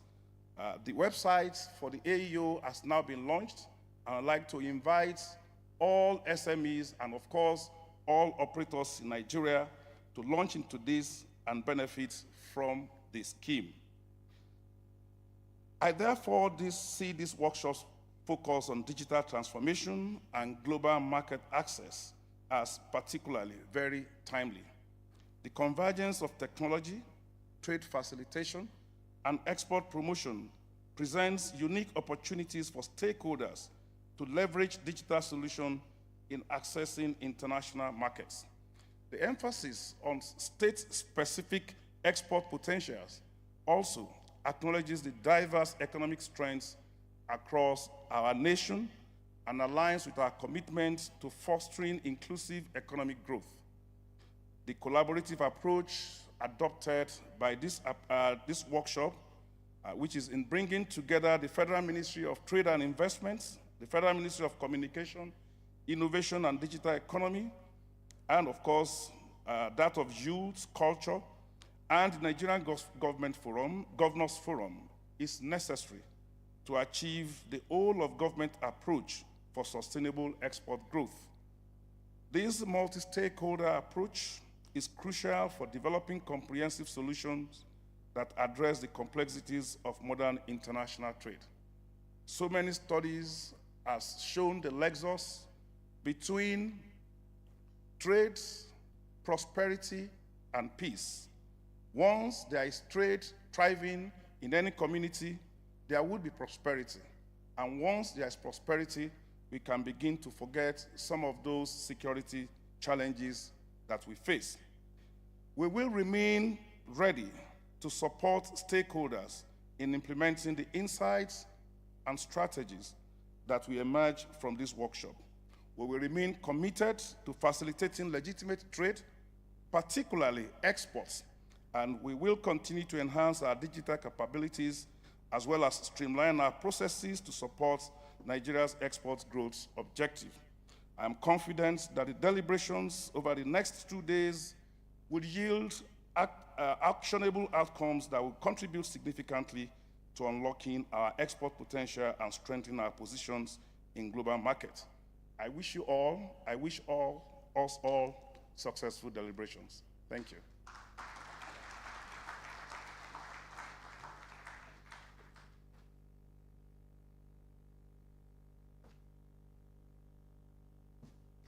Ladies and gentlemen, I kind of feel that that clap was cold. And so I'll remind you of what I said earlier. In 2023, Nigeria made a little over 3 trillion. That's the customs, made a little over 3 trillion. In 2024, he was given a target of 6.1. He now decided that if you give me 6.1, I will even show you I can do better. And then he did 6.58. Today he is here and has told us that they have launched B Odogu in Lagos. Ladies and gentlemen, I think he deserves much more than that. I'm talking trillions.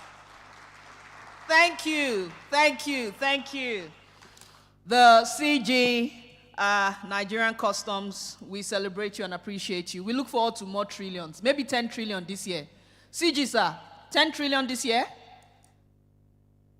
Maybe, 11. Ladies and gentlemen, please put your hands together. I'm Ijebu. Whenever we hear money, it always excites us. Thank you very much, sir. Thank you for your service to the nation. Right.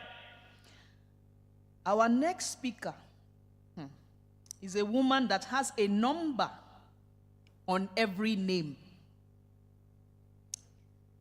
You may not understand what I mean, but if you think of the US Social Security number, then of course you would understand what I'm talking about.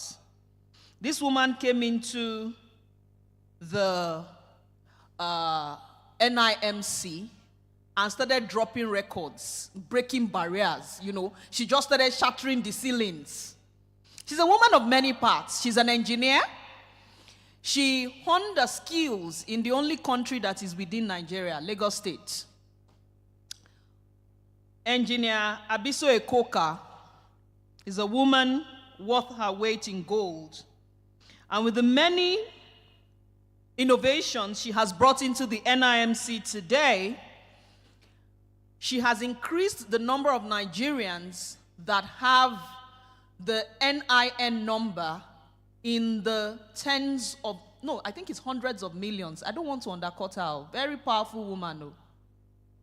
Engineer Abiso Ekoka has over 18 years experience in information technology, telecommunications, finance, oil and gas, healthcare, government, and public utilities.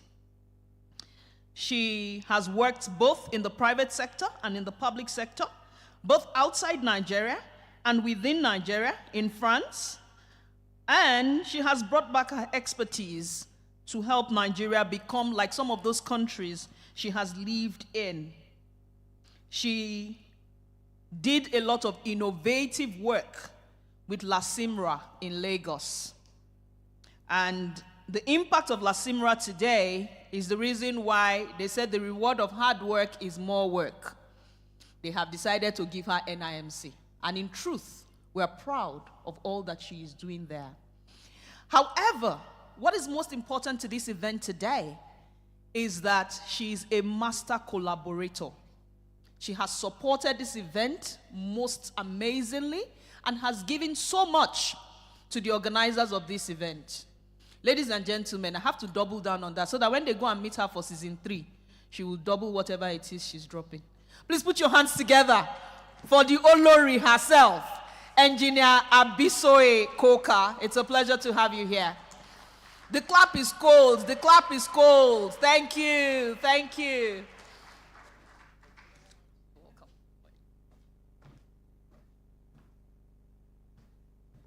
What an introduction. To the President of the Federal Republic of Nigeria, Bola Ahmed Tinubu, GCFR. The Vice President of the Federal Republic of Nigeria is Excellency Kashim Shettima. The Deputy Chief of Staff to the President, attached to the Office of the Vice President, Honorable Hadija. My dear brother, Honorable Minister for Youth, Mr. Ayo Lawande. My dear sister, the very beautiful Honorable Minister for the Creative Economy, and you're doing an amazing job. I must commend you on what you've done so far, Honorable Hannatu Masawa. To my beautiful sister, who is the newest addition to the Ministerial Cabinet, Dr. Jumoke Odowale. And to the members of the press, to my colleagues who are here, my respective agency heads and commission heads, I want to say good morning to everyone that is present, both ladies and gentlemen. Today's conversation is centered around digital identity and using the digital identity to improve digital trade. The African Continental Free Trade Area is the world's largest free trade area by participating countries, encompassing over 1.3 billion people and a combined GDP of approximately $3.4 trillion. The shift to digital trade presents an enormous opportunity for Nigeria. By 2030, Africa's e-commerce market is projected to reach $180 billion. Digital commerce enables businesses to transcend physical borders, connecting Nigerian producers within markets across 54 African countries under AfCFTA. For Nigeria, the Africa Continental Free Trade Area presents a strategic opportunity to diversify its economy beyond oil dependence, increase non-oil exports, and leverage access to a unified African market. And Nigeria, as the continent's largest economy, is now positioning itself as the leader in this space. The President Bola Ahmed Tinubu-led administration has initiated bold policy reforms and structural improvements to enhance Nigeria's competitiveness within the AfCFTA framework, which reflects a commitment to economic restructuring, improved trade facilitation, and enhanced revenue generation. In line with his 8-point agenda, the National Identification Number issued by NIMSI, which serves as a foundation for establishing verifiable digital identities, is ensuring that every Nigerian local diaspora and every legal resident in Nigeria is formally recognized within a centralized and secured database. Through the transformative policies initiated by the federal government, the expansion of the capacity of the National Identity Management System has been successfully implemented.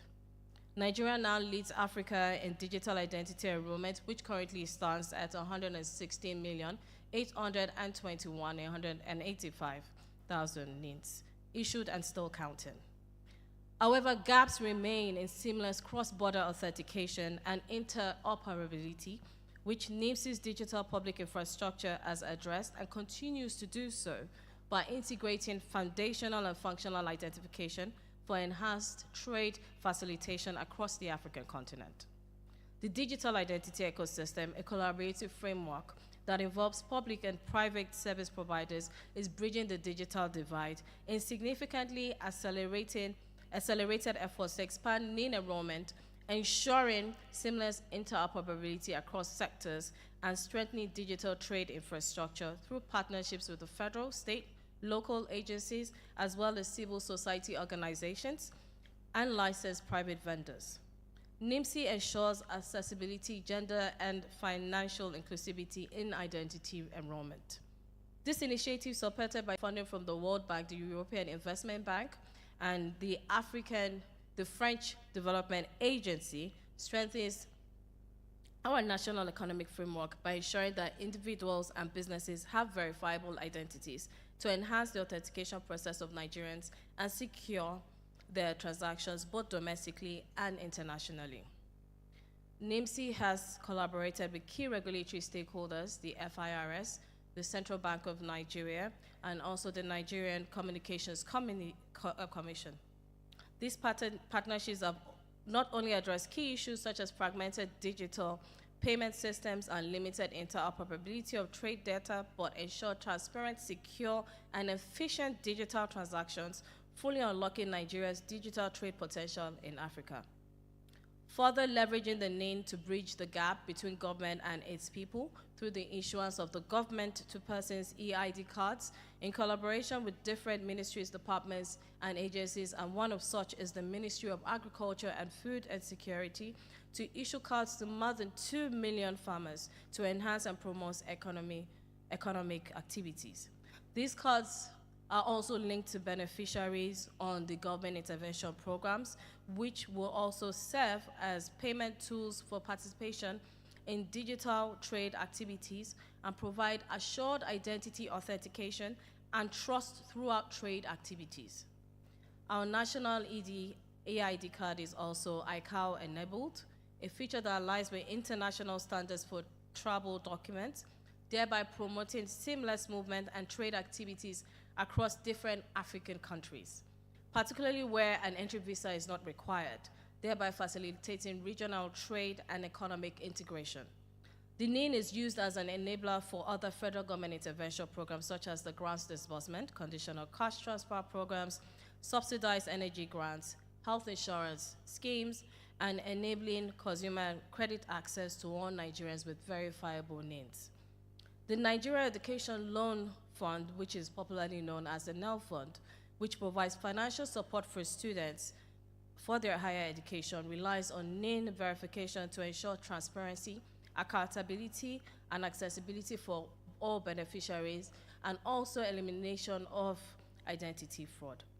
As digital identity continues to shape financial inclusion and trade facilitation, aligning education policies with digital trade initiatives will empower the next generation of entrepreneurs, professionals, positioning Nigeria as a leader in AfCFTA-driven economic transformation.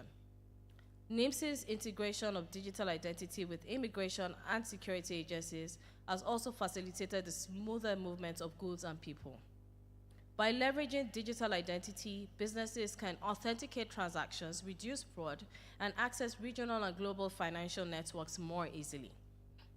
The interoperability of the NIN with financial institutions, tax authorities, and trade facilitation agencies enhances compliance with international trade regulations while improving ease of doing business. This has straightened trade financing, cross-border payments, and banking services, particularly for SMEs, which make up to 90% of Nigerian businesses, but often face barriers to regional markets due to complex registration processes and limited digital trade infrastructure. To address this, the NIMC has partnered with the Small and Medium Enterprise Development Agency, SMEDAN, to integrate digital identity solutions that will simplify SME onboarding and expand access to regional payment platforms. Additionally, strengthening trade compliance and security through digital identity verification by customs authorities, tax agencies, and financial institutions can curb illicit financial flows. Education also plays a very crucial role in unlocking Nigeria's export potential by equipping citizens with the knowledge and digital skills necessary to navigate modern trade environments.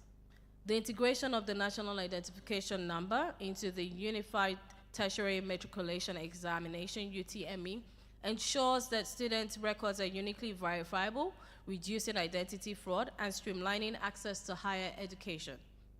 By 2027, we are hopeful that over 60% of tertiary institutions would have integrated digital identity into their academic and financial administration, creating a workforce better prepared for the demands of a digitized trade environment. In the long term, embedding digital identity and financial inclusion education at all levels will position Nigeria as a leading exporter of digital services and skilled professionals across Africa, driving human capital growth and economic diversification. With an expected 40% increase in digital business registrations by 2026, NIMSI would have contributed to curbing SME onboarding challenges. By 2030, the full digitization of business identity verification is projected to reduce trade-related fraud by 60% and increase Nigeria's non-oil export revenue by at least 35%. The implementation of blockchain-based trade verification and AI-driven customs inspection will reduce clearance times at the ports by 50% in the next 5 years, boosting Nigeria's position in the World Bank Ease of Doing Business ranking. Moreover, increasing digital literacy and trade-related ICT investments will create an enabling environment for businesses, ensuring that by 2035, at least 70% of Nigeria's trade-related processes are fully digitized, cutting operational costs and making exports more competitive. As NIMSI continues to build on partnerships, we are confident in no distant future, NIN integration will be aligned with export documentation, customs procedures, and cross-border e-commerce. These developments are not only improving border security, but also ensuring compliance with trade regulations, reducing delays, and eliminating bottlenecks at its entry points. Thank you very much, everyone.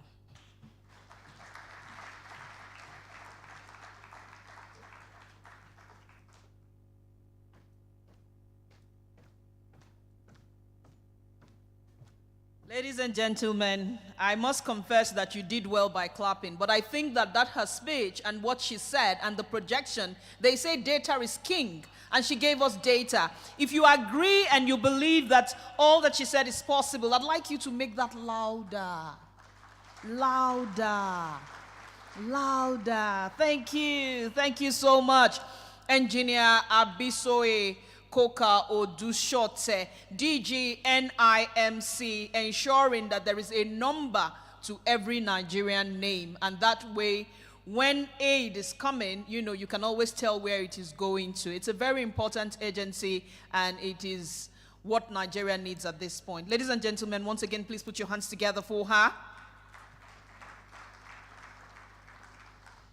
The next speaker to give us his remarks is Honorable Olatayo Omidiji. And like I did say earlier, everybody's a honorable here. That's the safest way to do it, okay? Honorable Olatayo Omidiji is the GM, Head Strategy and Corporate Communications of the Nigerian Export. Okay, so I'm not going to try to guess that because sometimes I forget that I'm getting a bit old, but it's okay. So he's the GM of Nexim Bank. And Nexim actually has the vision to be the leading export development bank in Africa and to also facilitate export diversification and economic growth in Nigeria. It will be a good thing if you do a quick Google search, since this is about AfCFTA Digital Trade Workshop and Global Market, to see what Nexim was created to do back in 1991. And how you can tap into it or be ambassadors of that bank. It's about time that we start exporting made in Nigeria. A few years back, made in China was looked down upon. But today, everybody wants to buy made in China. It's about time Nigeria takes its place too, so that we can thump our chests and say this is proudly made in Nigeria. Ladies and gentlemen, please put your hands together for the representative of the Nexim Bank MD in the person of Ms. Honorable Tayo Omidiji. I will be acknowledging more people in a bit, but till then, let's have Nexim Bank. Thank you. Thank you very much, MC. the Vice President of the Federal Republic of Nigeria, ably represented by our amiable Minister of Trade, Dr. Jumoke Oduwole. Now let me stand on other existing protocol that have been established. I bring greetings from the MD of Nexim Bank, Mr. Abba Bello, who is unavoidably absent. He's actually attending another board meeting at the moment, so he has asked me to represent him and give his comments. So I'm going to give his comment as best as I could. So I'm pleased and honored to be here today at this stakeholders engagement organized to discuss strategies towards unlocking the export potentials of our states for effective participation in the African Continental Free Trade Area and leveraging digital access to the global market. This program has been organized under the auspices of the Export Expansion Program in the Office of the Vice President. I therefore wish to thank His Excellency, the Vice President, Senator Kashim Shettima, GCON, and through him, His Excellency President Bola Ahmed Tinubu, GCFR, for providing the leadership and necessary platform which led to the hosting of this engagement. I also wish to recognize and commend the initiative of the Special Assistant to the President on Export Expansion. I've been told Dr.-in-Waiting Aliu Bun Sharif and his colleague, Dr. Saliu Dasuki, the essay on ICT policy, for putting together this impressive event. Aliu Bun is actually ambassador in Nexim Bank. He has been well groomed on export matters. So I'm not surprised at all that he's one of those anchoring this program. So I congratulate you and commend your effort once again. Our distinguished ladies and gentlemen, as you are all aware, Nigeria is a country that is richly endowed with a wide array of agricultural commodities, as well as vast minerals and human resources. In spite of this, however, our development aspirations have continued to be constrained by the challenges of a monoproduct economy, with crude oil and gas accounting for the dominant share of government and export revenues.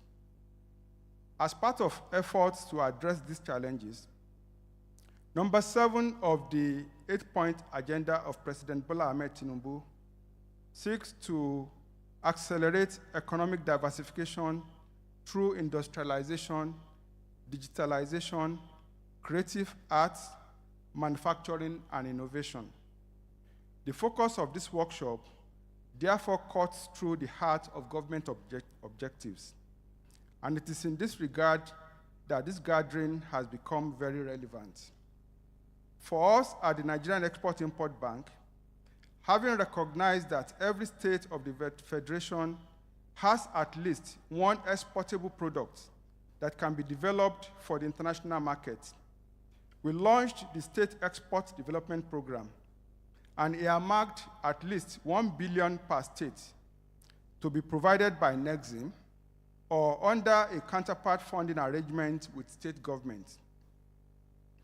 In furtherance of our objectives, we immediately introduced a complementary program, which we called PAVE.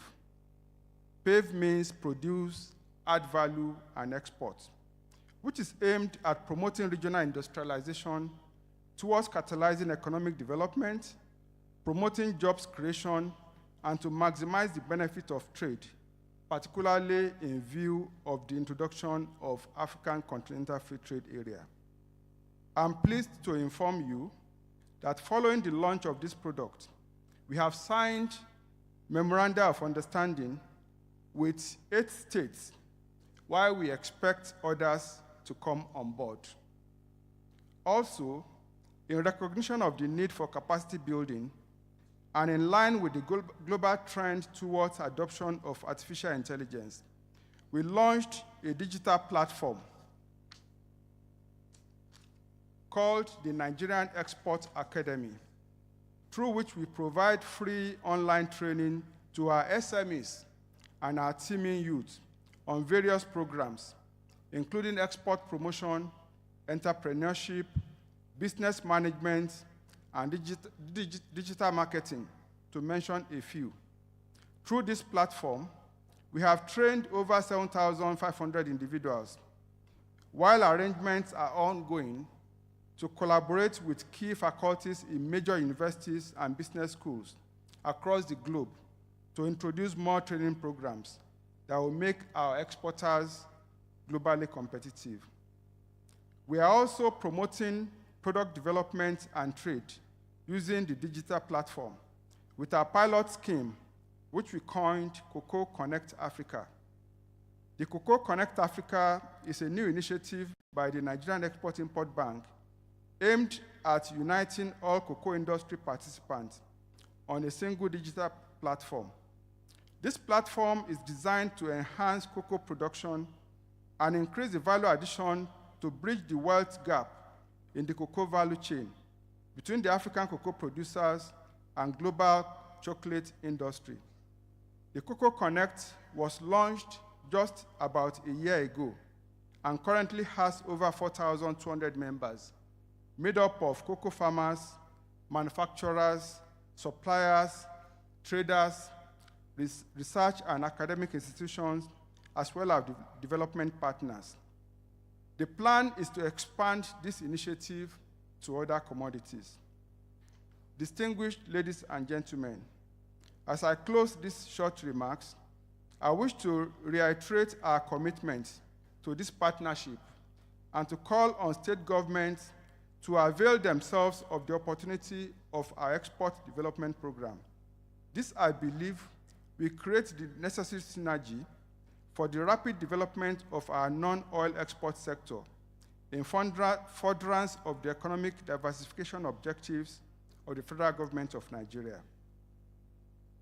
Distinguished ladies and gentlemen, I thank you all for your kind attention and wish you all fruitful deliberation. Thank you.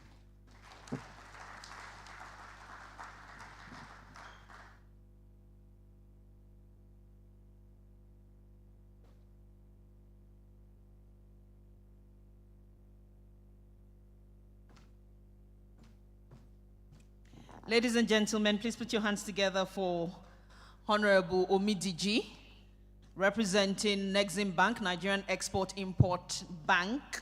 And it's important to note that they do have free training for people who are interested in exporting from Nigeria. We need to bring in more money into Nigeria from outside. So please share that information with as many people as possible. Thank you. Right, we will be taking last remark before the address by the Vice President's representative, unless otherwise stated. Okay, we have the Country Director, Department for Business and Trade from the British High Commission, in the person of Honorable Mark Smithson, who will be talking to us about how we can also, or he will be giving us his own remarks too on this before we move on to other things as we speak. Ladies and gentlemen, please put your hands together for Honorable Mark Smithson. Okay, so now I believe this was partial. That was cold. Thank you. Welcome. Thank you very much. Thank you very much, and a very warm afternoon to all of you. There were some remarks that were made just now in relation to cocoa processing, and I just wanted to draw everyone's attention to the $40 million investment made by British International Investment yesterday into a leading Nigerian agribusiness and a leading player in the cocoa processing sector in Nigeria. I shall stand on existing protocol, and I'm deeply honored and happy to be amongst you today. We're delighted that the African Union has officially endorsed Nigeria as the digital trade champion for the continent under the Africa Continental Free Trade Area Digital Trade Protocol. This recognition follows the federal government of Nigeria's commendable efforts in promoting digital enterprise and innovation. Congratulations on a very well-deserved recognition. The African Continental Free Trade Area is the African Union's most ambitious regional economic integration initiative. The AfCFTA has the potential to be a game changer for Nigeria's inclusive economic growth, driving industrialization, generating jobs, and delivering inclusive prosperity across the continent as well as in Nigeria. If fully implemented, it could also generate new trade and investment opportunities for Nigerian and UK businesses, for example, by reducing the complexity and cost for businesses operating in multiple countries. The UK strongly supports the African Continental Free Trade Area. We are firmly convinced by the benefits that the AfCFTA should bring, and we are committed to supporting Nigeria realize increased levels of intra-regional trade. Through our AfCFTA support program, we are providing trade facilitation assistance through Trademark Africa and trade policy assistance through ODI to support the AfCFTA Secretariat and its member states to get the agreement up and running. We are also funding Trademark Africa to improve freight flows on the Lagos-Abidjan corridor. This corridor handles 70% of regional transit and is therefore vital for West Africa and Nigeria's economic development. We are also engaging with UK businesses in Nigeria to support their utilization of the AfCFTA to expand local sourcing, job creation, and increase exports and investments in Africa, with some very notable examples such as Reckitt. Lastly, and as part of the Enhanced Trade and Investment Partnership, which the UK was pleased to co-create with Nigeria, we prioritize supporting innovation and digital trade because we recognize that these are driving sectors of growth for both our economies. We remain committed to partnering with Nigeria and key institutions to support the implementation of the AfCFTA and the development of the National Digital Strategy. In closing, I wish all present a fruitful and successful workshop. Thank you.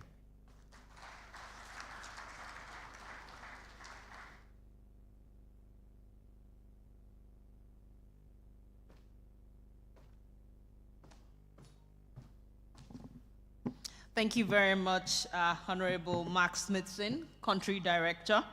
And when he said earlier that Nigeria got sealed an investment deal worth $40.5 million yesterday with regards to cocoa, cocoa or cacao, whichever, was the best performing commodity for the year 2024. Just in case you don't know, in some parts of Nigeria, they say that the farmer is king.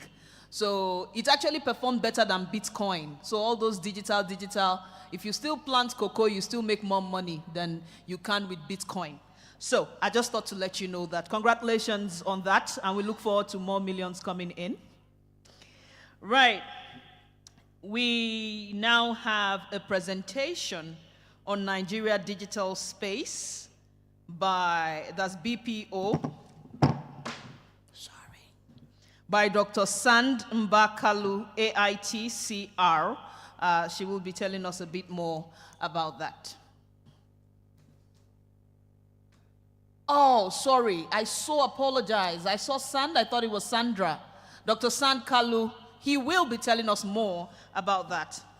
Let me also take a moment to acknowledge the Commissioner for Commerce and Industry from Osun State, Reverend Bumi Jenyo. Thank you for joining us.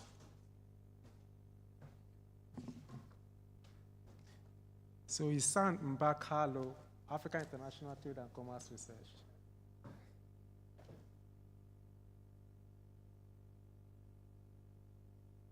So standing on the existing protocol, can you share the slide, please?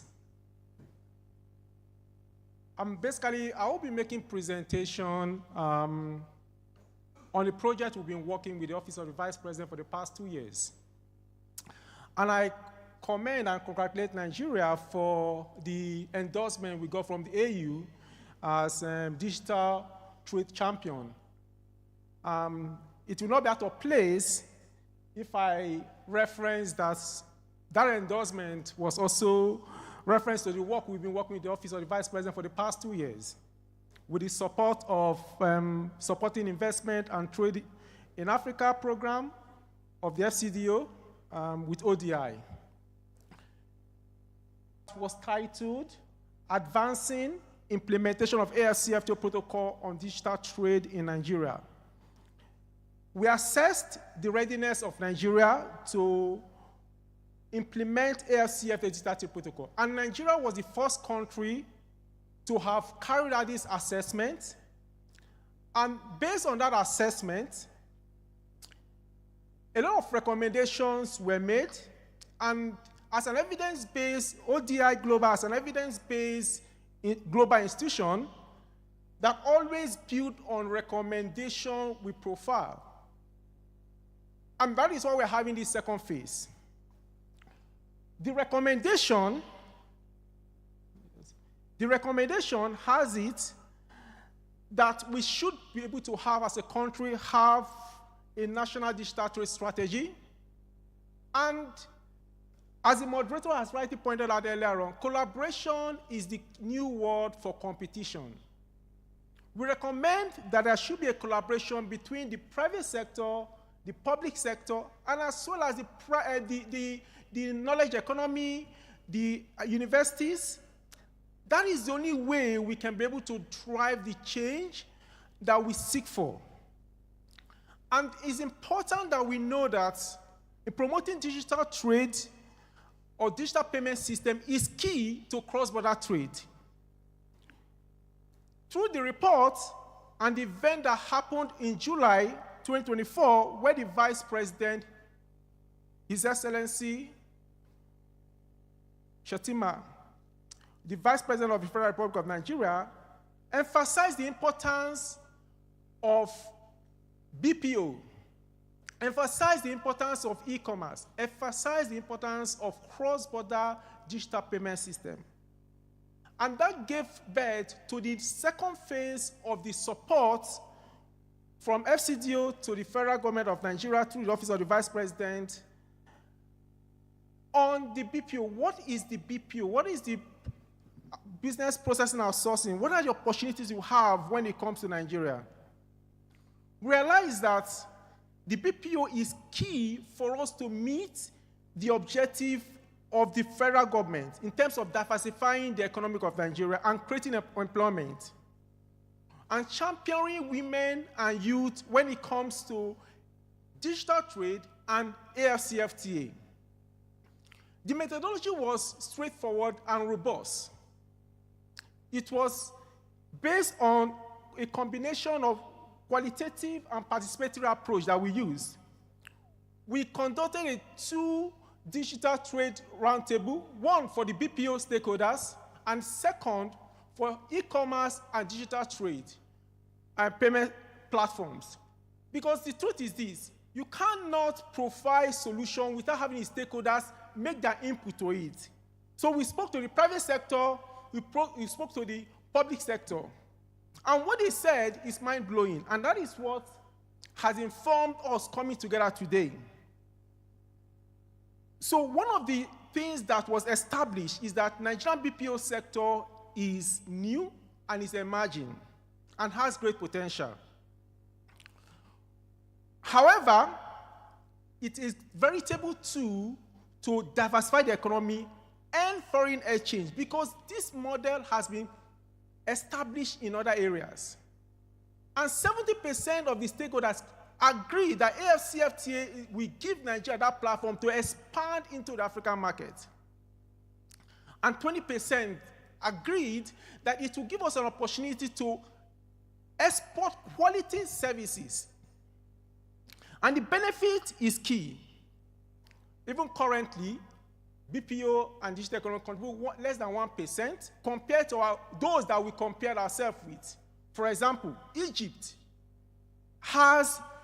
contributes 5.9% to their GDP. And what is the population of Egypt? 107 million people. Why Philippines contributes 10% to the GDP? What is the population of Philippines? 18.2 million people.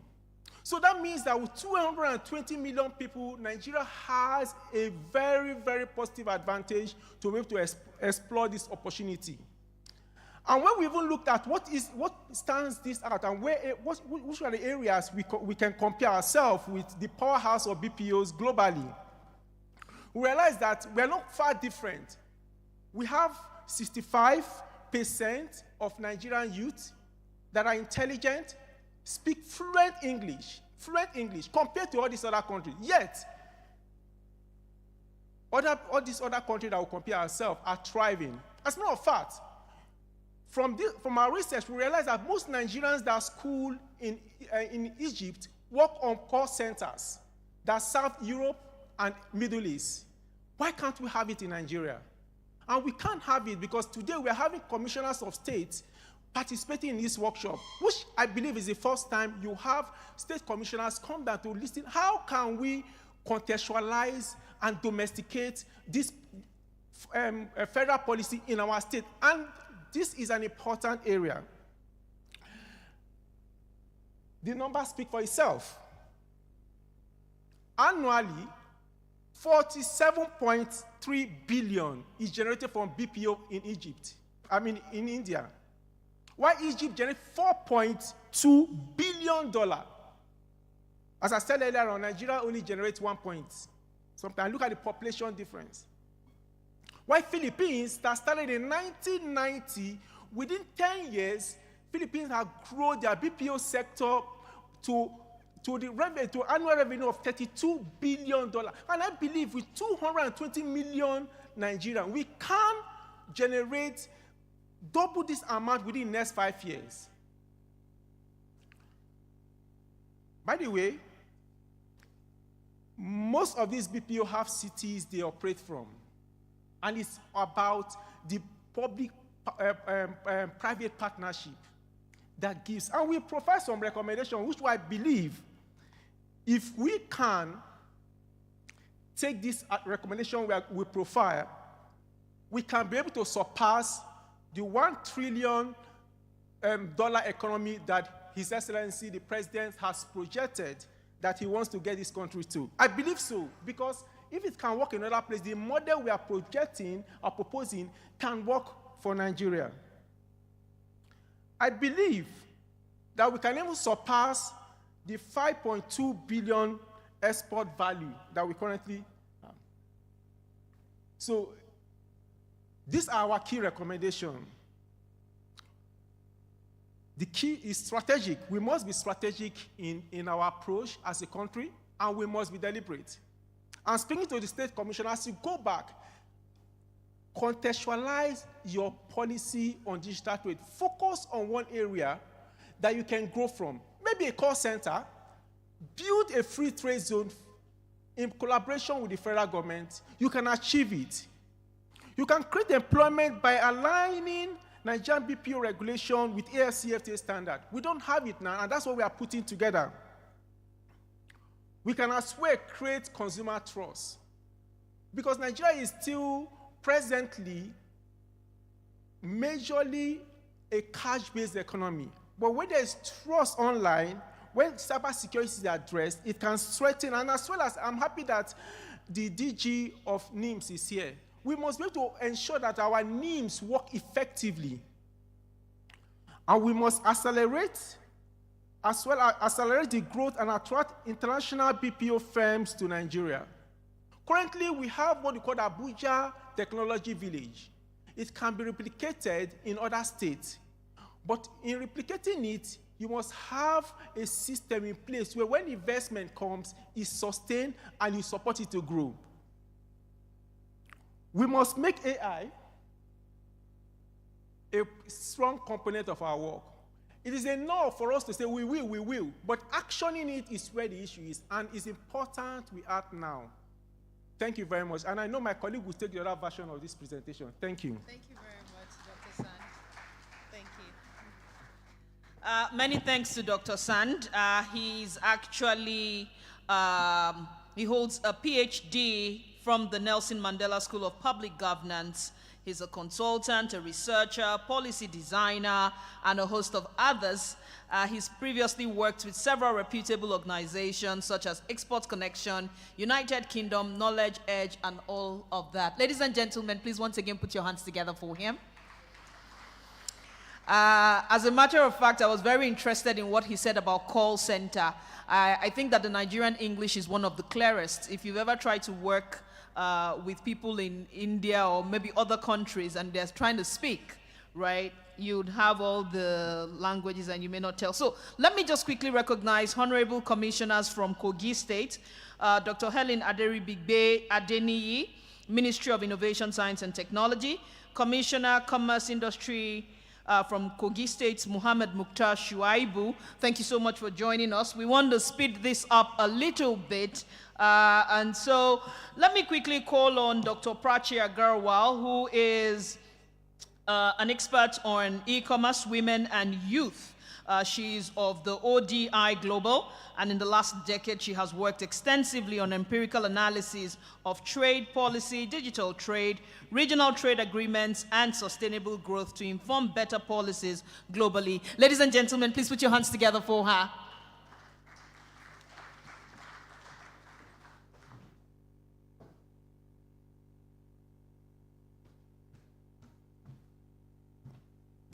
Can we put the presentation back on? Good afternoon, ladies and gentlemen. I'm going to take over from where Dr. Sand left off. And as he rightly pointed out, that in the last event that we had in July 2024, Vice President, His Excellency Kashim Shettima, highlighted three key areas: the BPO sector, the e-commerce sector, and women and youth participation. So I'm looking at the part 2 now, and okay. The second priority, like I said, which was highlighted, is to boost the e-commerce sector. The e-commerce sector at the moment in Nigeria is quite small when we compare it to global precedences or global e-commerce sector, which is approximately $3.5 trillion, while Nigeria stands at about 10 million, my bad. Similarly, the e-payment sector in Nigeria is also, there's a lot of scope to develop it further, given there's various platforms that already exist in the country. However, when we spoke to key stakeholders, public and private stakeholders, as Dr. Sand already mentioned, the main issue that they highlighted, the main challenge that is faced by the sector today, are the regulatory barriers and the high operational costs in the e-commerce sector. And when we spoke specifically about e-payments gateways, the high transaction cost and the trust issues were highlighted as the main issues in e-payments in Nigeria today. So to that end, and I want to do this very quickly, to that end, there are several policy recommendations that we came up with in this report, and most of them are highlighted here, but I want to talk about a few. The first is developing a robust regulatory framework which is aligned with the AfCFTA protocol. We've already collaborated with NITDA to develop an e-commerce policy for Nigeria that will boost the sector and help it reach its true potential. But there are gaps when it comes to enhancing data and consumer protection, promoting digital literacy. E-commerce is hinged on the logistics network that exists in Nigeria, and there is a lot of possibility and a lot of scope to strengthen it further. And then supporting innovation and secure local platforms, e-commerce platforms for Nigeria, and not relying on African or global e-commerce platforms like Amazon or AliExpress, etc. Finally, looking at promoting women and SMEs to sell goods and services via e-commerce platforms, especially Nigeria's famous creative and cultural products and services that were highlighted previously. There's a lot of scope to sell those via e-commerce platforms in Nigeria. Moving on, the last priority that was highlighted was to champion women and youth. There are lots of current policies in Nigeria at the moment that are looking at this sector. Obviously, the AfCFTA Women and Youth Protocol, as well as the Digital Trade Protocol, come together to combine digital inclusivity with empowerment. And this is a very good opportunity for Nigeria to reap the benefit that the AfCFTA does provide at this stage. Again, looking at the stakeholder interventions, we were able to highlight several key challenges. And this is important to know because in the Nigerian context, there are various gender-based expectations and social cultural biases against women participating in businesses. And this is a good opportunity using the Women and Youth Protocol and the Digital Trade Protocol to get informal businesses that are owned by women and youth into the formal sector in Nigeria. There's also a lack of targeted reach and approach and awareness about the AfCFTA among women and youth businesses, and the lack of trade network combined with cyber threats, cyber stalking, gendered scams, and high logistical costs, as well as the financial insecurity that is faced by women and youth and the access to finance in digital trade or for entrepreneurs is something that came out very clearly. And to this end, there are a few recommendations that I want to highlight. One is having sensitization workshops for women and youth in local languages so that we are reaching the maximum population, ensuring there is a community-level advocacy and the policy implementation for women and youth is happening at a state level so that all federal states are owning and domesticating gender-responsive digital trade policies.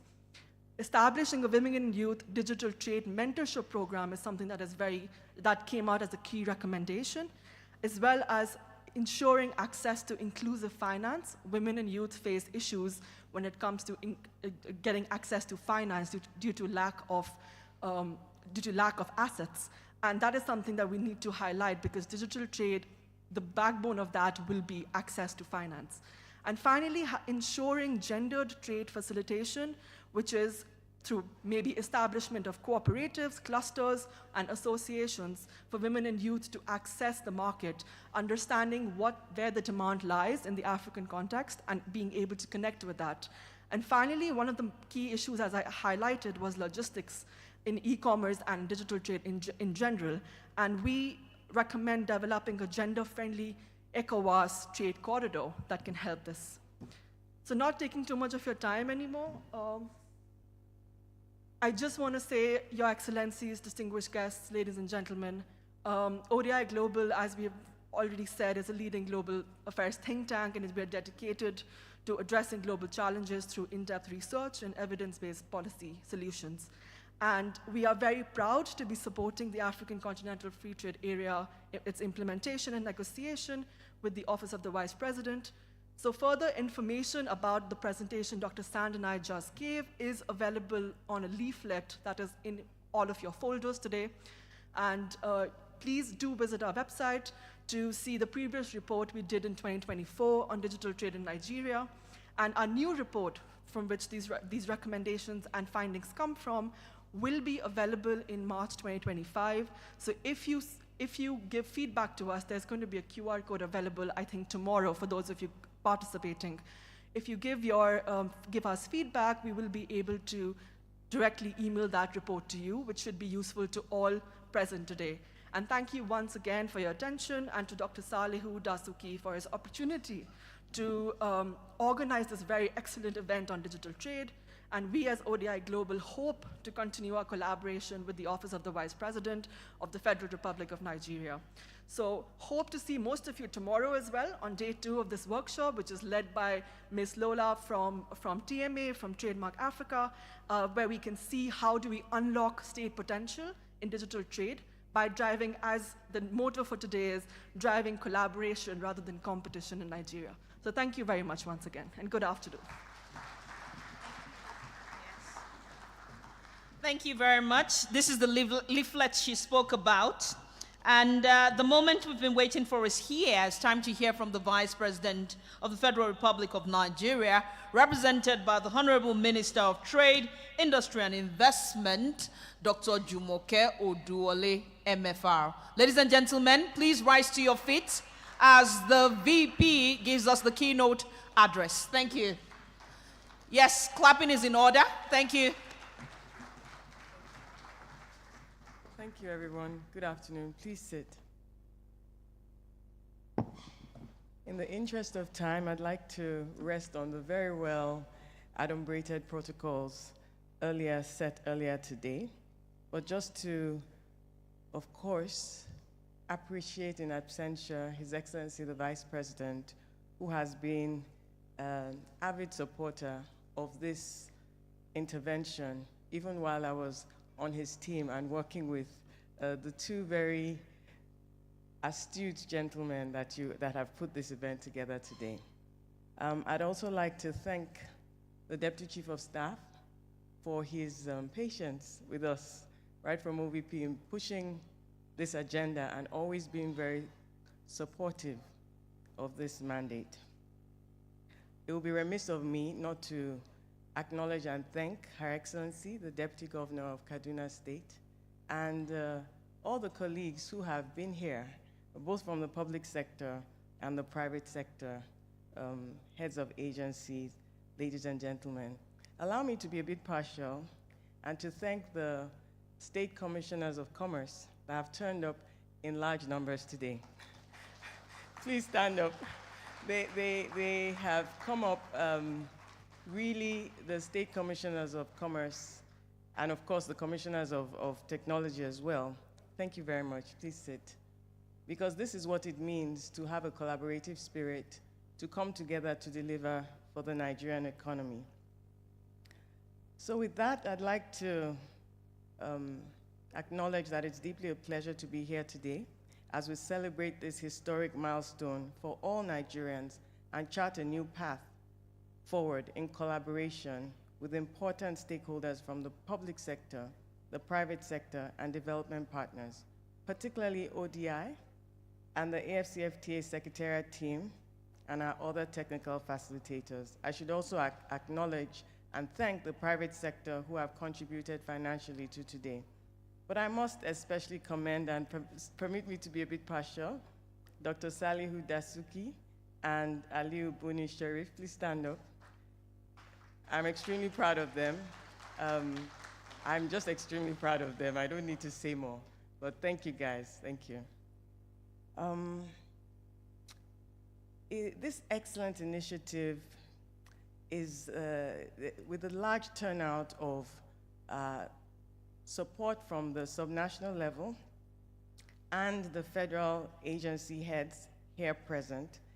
It just culminates in a very beautiful way. It couldn't have been planned better. This event was planned way before, but in December of 2024, Mr. President, His Excellency Bola Ahmed Tinubu, GCFR, in Cape Town, South Africa, he expressed his willingness to champion the AfCFTA digital trade agenda along with other countries for the benefit of all Africans. And as a result, in January 2025, the Federal Ministry of Industry, Trade and Investment had the honor of hosting His Excellency the Secretary General of the AfCFTA Secretariat, and we convened a roundtable in collaboration with the Federal Ministry of Communication, Innovation, and Digital Economy, along with my colleagues from the OVP. And amongst other things, that roundtable featured leading Nigerian fintech innovators such as Bamboo, Helium Health, CC Hub, Vendees. These companies shared their tech-driven business solutions and regional footprints, demonstrating Nigeria's pioneering role in the digital trade expansion across Africa. Now, Africa's digital trade and trade and services landscape has witnessed significant growth in recent years. Indeed, digital trade is transforming the continent's economic landscape, creating new opportunities for real economic growth, productive job creation, and poverty reduction. As we are all now aware, these efforts and more culminated in President Bola Ahmed Tinubu receiving a commendation from the African Union AfCFTA champion, President Mohamedou Issoufou, the former president of Niger, as well as Nigeria offering and being accorded the status of Digital Trade Champion in and for Africa at the 38th AU Heads of State Summit. And just yesterday, February 18, the World Trade Organization, the WTO, General Council, approved the appointment of Nigeria's ambassador to the WTO, Ambassador Dr. Adamu Mohamed Abdul Hamid, as the chairperson of the Committee of Trade and Services Special Session with effect from February of 2025. These show an important shift. Yes, please. Yes. These and more, they show an important shift that has occurred as the African Continental Free Trade Area Agreement and its protocols have begun to play a critical role in increasing intra-African trade, driving economic growth and development across the continent. In particular, the AfCFTA protocol on digital trade and its 8 annexes, the first of its kind in the world, is a critical game changer at this pivotal moment, an inflection point on the continent's journey. The AfCFTA is expected to increase intra-African trade from 18% in 2022 to 50% by 2030. Digital trade is a key part of this, with the internet economy projected to contribute 5.2% of Africa's GDP by this year, 2025. Already, digital trade and trade in services are recognized as key drivers of Africa's economic transformation, helping to diversify economies, increase competitiveness, and improve productivity.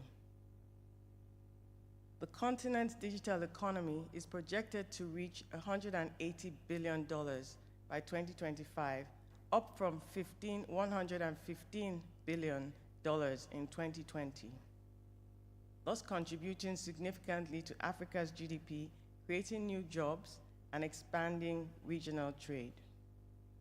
In terms of job creation, the World Bank estimates that digital technologies can create over 10 million new jobs in Africa by this year, 2025, primarily in the services sector. Accordingly, providing new opportunities for small and medium-sized businesses and individuals to trade in services and goods across borders has been demonstrated by initial AfCFTA implementation, gradually fostering a single market of nearly 1.4 billion people, with the services sector leading in terms of contribution to GDP for most African countries. Nigeria is solidifying its position as Africa's digital trade leader and now as an African digital trade champion under the AfCFTA by working to strengthen policy harmonization, by aligning national regulations with AfCFTA frameworks, enhancing trade facilitation through digital customs processes, and I'm glad that the CGC is here. I know he's hosting all heads of customs from across Africa in Abuja this year. Enhancing trade facilitation through digital customs processes and e-commerce policies, and expanding digital infrastructure by increasing broadband penetration and fostering public-private investments in connectivity. Our approach to digital trade facilitation is decisive. With over 109 million internet users and a thriving mobile economy, the country has the foundation to lead Africa's digital commerce evolution. Expanding broadband access, modernizing customs procedures for e-commerce, and ensuring interoperability payment systems will be essential for driving inclusive growth. By deepening engagement with regional trade frameworks and harmonizing digital regulations, Nigeria is positioning itself as a continental hub for digital services exports, facilitating cross-border transactions, fostering innovation, and attracting global investment. With the services sector contributing 50% to GDP in Nigeria already, over 50% actually, a regional leader in financial technology, creative industries, professional services, and digital platforms. The country's fintech revolution, home to 5 out of 9 unicorns in Africa, we're well aware of the statistic, Flutterwave, InterSwitch, the latest being MoneyPoint, has driven cross-border payments, money adaptation, financial inclusion, and powering digital transactions across the continent. And at the same time, Nigeria's creative economy, home to Nollywood and Afrobeats, we heard from the Honorable Minister herself, highlights the strength of its creative talents. It demonstrates firsthand how digital platforms can turn cultural assets into global exportable services, shaping and redefining preconceived perceptions about the continent. IT outsourcing firms are expanding to new markets, strengthening the country's position in Africa's knowledge economy. Initiatives such as the Federal Ministry of Industry, Trade and Investment's National Talent Export Program, NATEP, launched by Mr. President in September 2023, the Outsource to Nigeria initiative, backed by the Office of the Vice President, and the 3 Million Technology Talents Program of the Ministry of Communications, Innovation, and Digital Economy are enabling this growth and opening up opportunities for access to high-quality Nigerian talent at a global scale. In professional services, Nigerian legal, consulting, and accounting services, as well as the rise of e-health and e-learning solutions, further underscore the country's role in providing technology-driven services that address continental gaps in healthcare, education, and more. Reinforcing Nigeria's leadership in innovation in digital public infrastructure. For instance, Nigeria's Immigration Service introduced the contactless passport application system, streamlining passport processing for citizens and enhancing ease of travel. This initiative, alongside other digital trade advancements, including investments in port modernization and the ongoing implementation of the National Single Window Project, are streamlining trade corridors and reducing customs clearance times. These reforms enhance Nigeria's role in handling a major share of West Africa's cargo and passenger traffic, and reflects our broader commitment to harnessing technology for efficiency and transparency through ease of doing business to deliver on the 8-point agenda of President Bola Ahmed Tinubu. With the enormous opportunities under the Protocol on Digital Trade come the corresponding need for capital investment in public digital infrastructure to enable seamless cross-border trade, strengthening financial inclusion, and supporting digital skills development for job creation. Given the evolving digital space, there's a sense of urgency for Africa to keep ahead of the curve and to work collaboratively to strengthen the digital trade potential across the continent. We are all key into the commitment to lead Africa's digital economy through digital trade and trade in services. So let us move rapidly from the text of the protocol to the actuality of a continent leading in digitally enabled trade as a catalyst for prosperity for all. I thank you for your attention.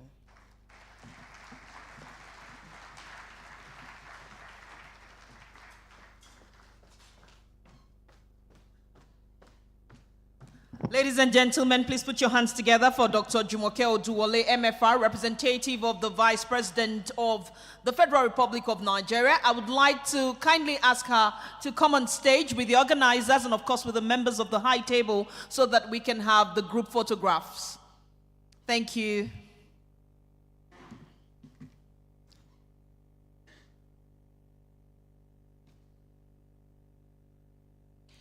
I'm sure she would also love to have pictures with the commissioners who are here present, but after the high table. Thank you.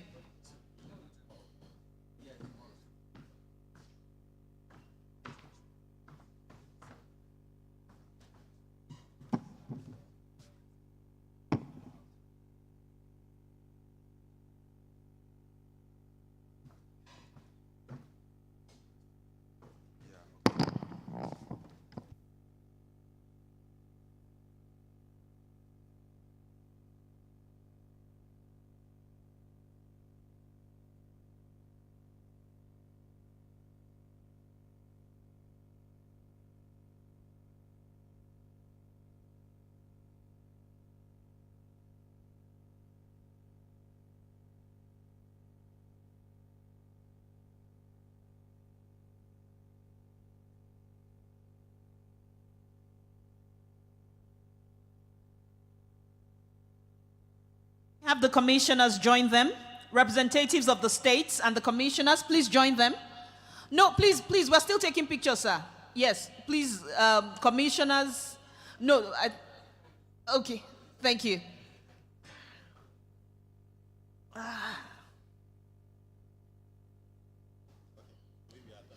Yes, please. Yes, please, thank you.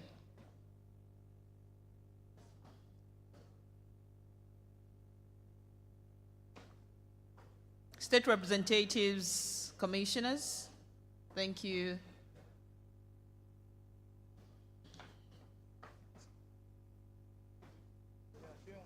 Thank you very much. Thank you. Thank you. Thank you.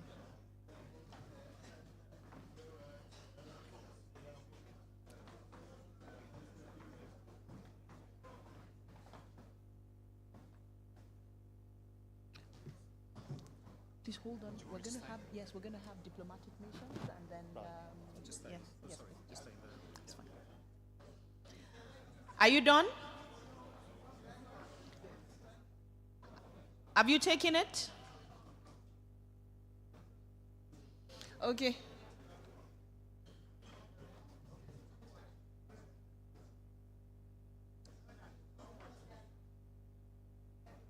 Thank you.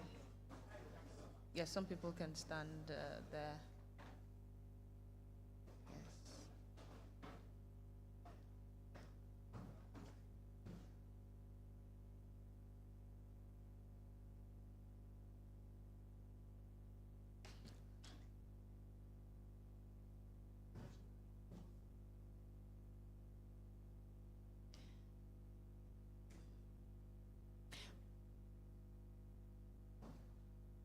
May we have our foreign partners? The foreign partners, please, ODI,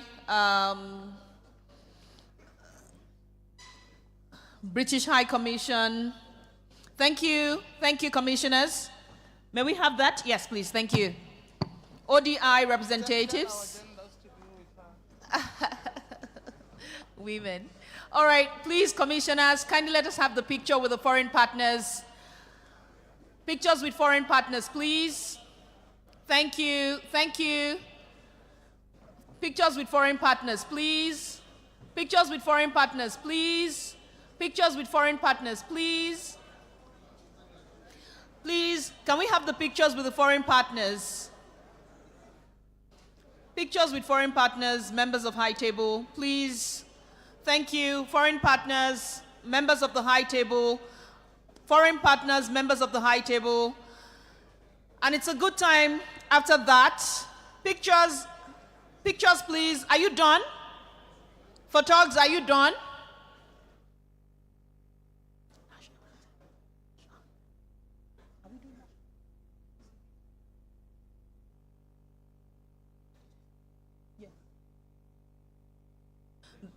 Please remember that we still have a policy dialogue that we'll be having even when the representative of the VP has gone. It's a workshop, it's an opportunity to learn and also produce something that Nigeria can use as we move forward with the AfCFTA. So remember, we still have the policy dialogue and we still have lunch for you. So even if the VP leaves, represented by the Honorable Minister of Industry, Trade and Investment, Dr. Jumoke Oduwole, there will still be more to talk about on this workshop. Thank you, and thank you very much.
Make Way Media.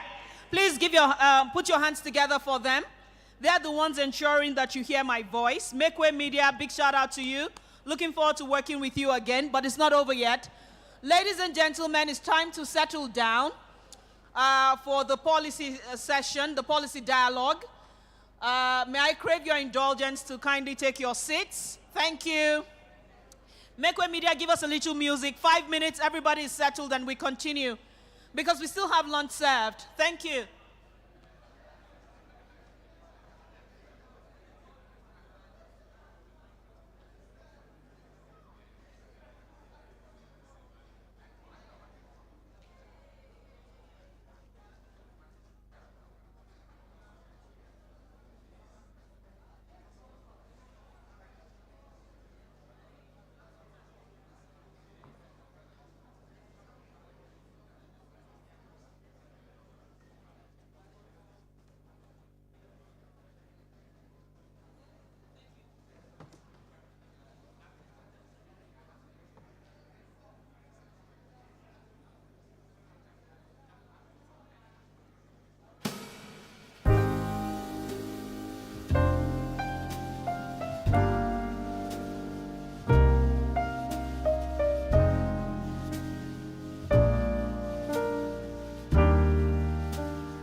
Kindly take your seats. Thank you. It's time for the policy dialogue.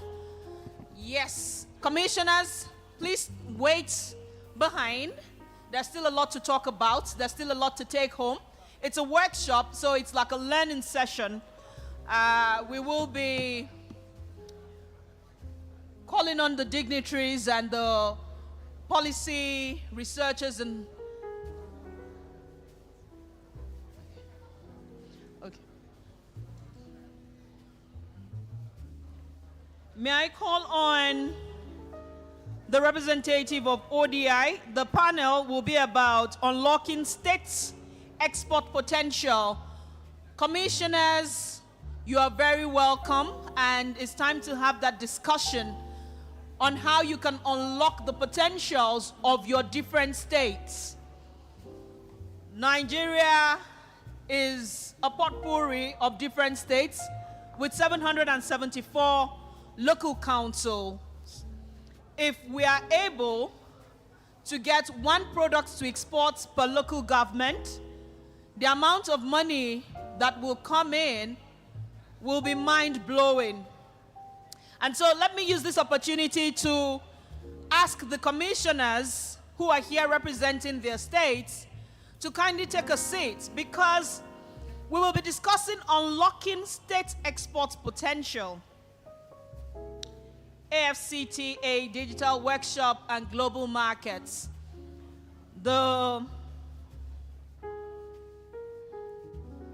I'd like to call on Dr. Prachi Agarawal of ODI Global to take her seat.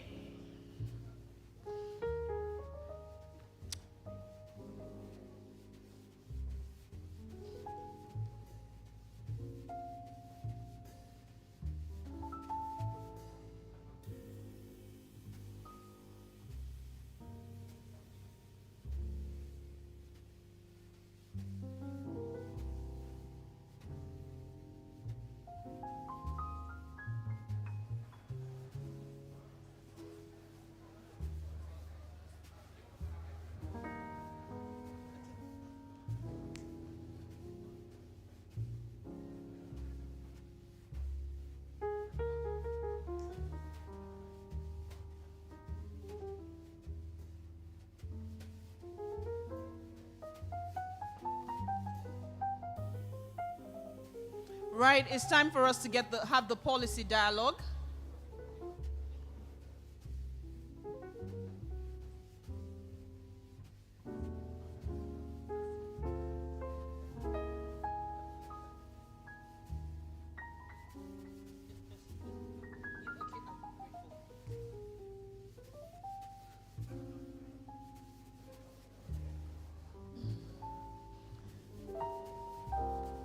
State commissioners don't want to leave their HM.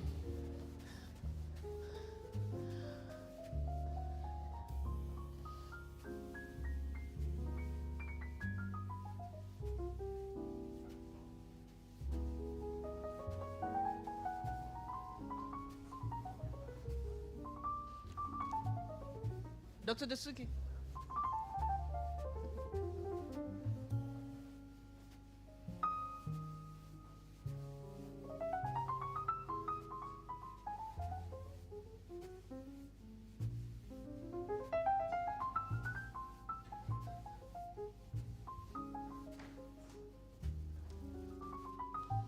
Right, may we have the representative of the DG of NITDA?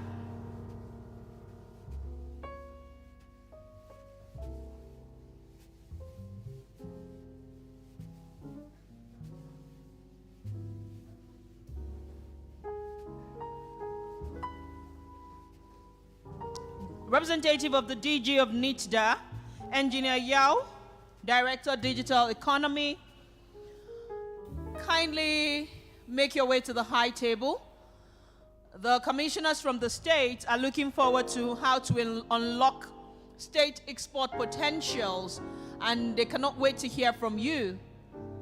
Thank you. May we also have the DG Director General of Women's Chamber of Commerce, Industry, Mines, and Agriculture, WASIMA, in the person of Honorable Waimi Eribo.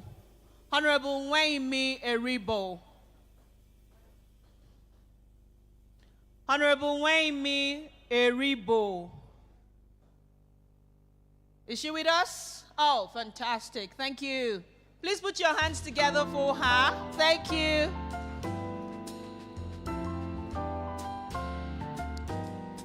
May we also have the founder and managing director of CDI, Commodities Development Initiative, in the person of Honorable Roland Oro, represented by Mr. Nath Odiba, Head of Partnerships and Grants.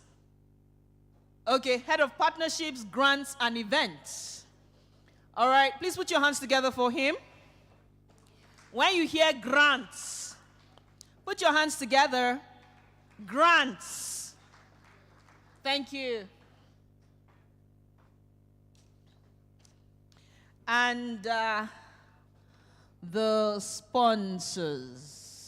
I'm trying to see if I can arrange the seats. So I know that you like the seats, but please could you take the others? Yes, the extreme one. Thank you. Yes. May we have the Executive Director, Zenith Bank PLC, a key player in supporting trade facilitation through initiatives like Smart AfCFTA, Mr. Louis Odom, join us on stage. Thank you.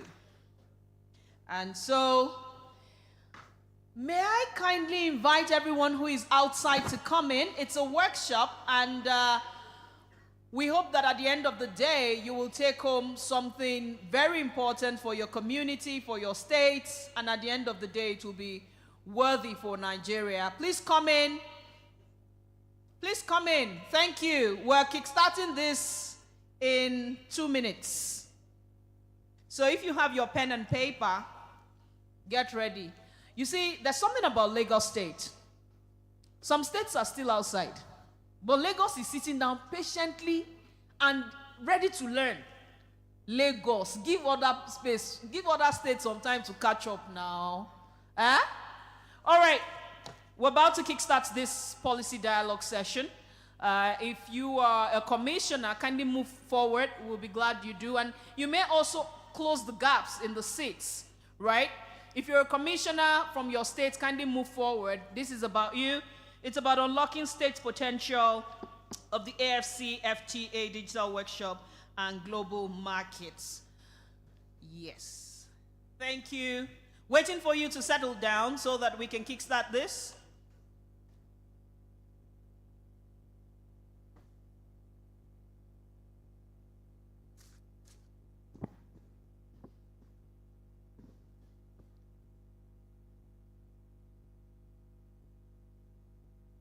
Okay, fantastic. So we will start with NITDA.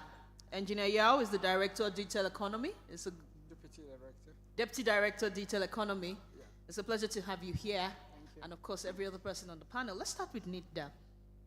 E-commerce plays a critical role in expanding market access for Nigerian businesses, yet challenges such as digital infrastructure, cybersecurity, and regulatory bottlenecks persist. How does the NITDA e-commerce policy framework address these issues and position Nigeria to take full advantage of the digital trade under AfCFTA? Okay, thank you very much, and good afternoon, everyone. So thank you for that question. The first thing, just maybe a correction.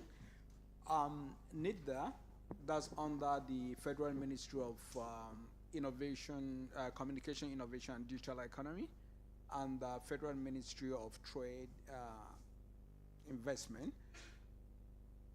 We've been working together to come up with the policy on e-commerce. So still, it's a process, it's ongoing, it's not yet there. But of course, yeah, all the necessary principles are in place.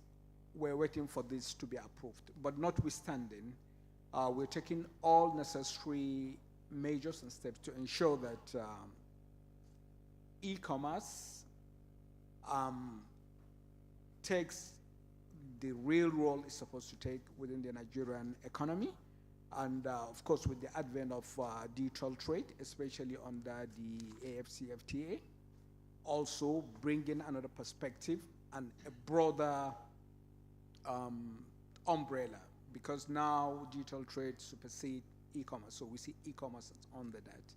So NITDA has been playing the role together with the Nigerian Office for Trade Negotiation under the Federal Ministry of Trade Investment and Investment.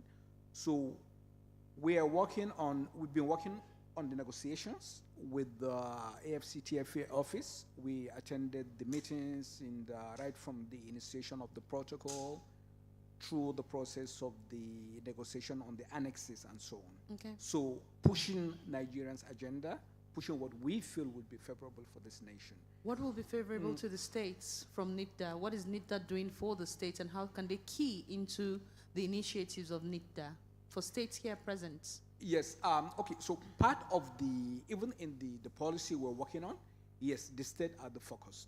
Like we're looking at the expansion within the state, capacity building, and also encouraging the state to put the necessary infrastructure for this. And also capacity building on cybersecurity, which is very, very important for ensuring trust within the space, because it's cyberspace.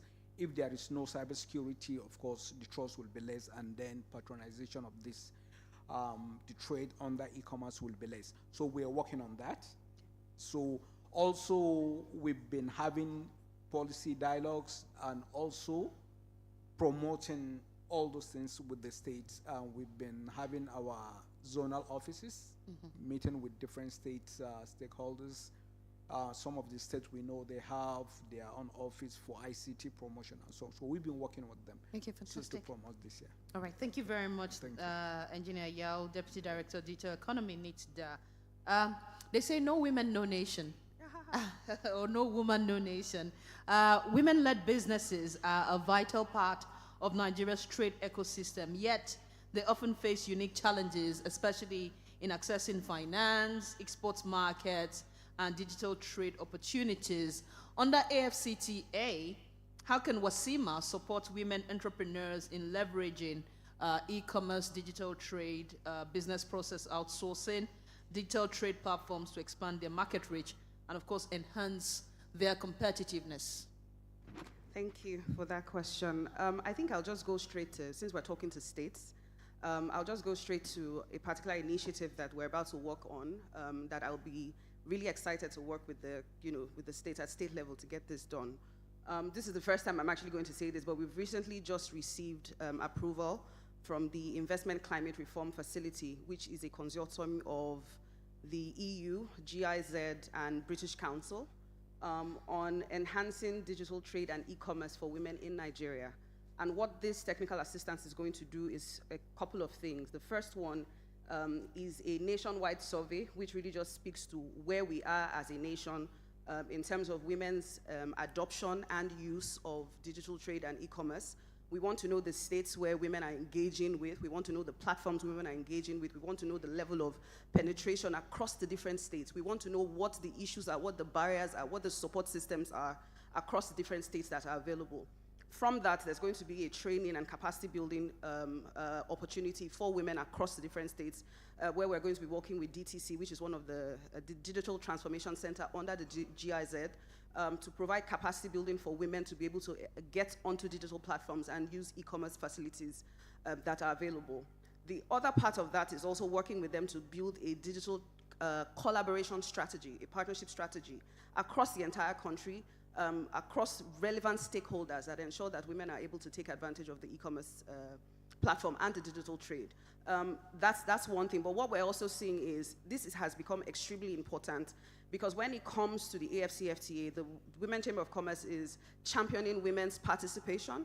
And one of the ways in which we're doing this is the project we're working on, which is currently funded by the UNDP, which is called AfCFTA, which is really positioning Nigerian women-owned businesses to take advantage of trade opportunities across Africa. What this program is providing it's providing capacity building, it's providing legal framework support, it's providing export expansion support, which is helping these women to build export strategies for their products and services across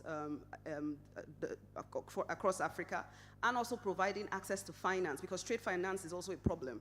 So one of the things that we saw last year, we took a number of women to Namibia, and on returning, we've had quite a number of them actually have clients reach out to them from Namibia and Southern African countries. But one of the things that we've seen is there's the issue of trade financing to be able to send out produce as much as they want. The other is the logistics cost is also a problem, right? So these products are there, these women have the capacity to produce, but even sometimes the cost of sending a product is even more than the cost of the product itself, right? So we're seeing some of these issues, but that is why these programs are there, to ensure that we're able to build a proper strategy to ensure that women are fully in the middle of trade across Africa. Thank you very much for that one. I want to go to CDI, but because you kept saying finance, access to finance, trade financing, logistics costs, I noticed that Honorable Louise Udom was paying particular attention to that. So it would be good to hear what Zenith Bank, Zenith Bank that plays very actively in that sector in supporting trade facilitation through initiatives like Smart AfCFTA has to say about that, especially for women, and then we can expand that to the men. Okay, thank you very much. You know, we've been talking about AfTA since morning, and I think the biggest potential for AfTA is the market, about 1.3 billion. For us in Zenith Bank, we are the biggest non-oil export bank in the country. And for the past how many years, we've been accounting for over 50% of all the NSPs originating from the country. And that is huge. So for us, export is a big deal. And that is why we set up the Smart AfTA. Smart AfTA is a digital platform where we try to put into operation the activities of AfTA. And then the advantages there include things like trade data, rules of exchange. You also have market intelligence around there. So when you get to that platform, all these things will be available for SMEs especially.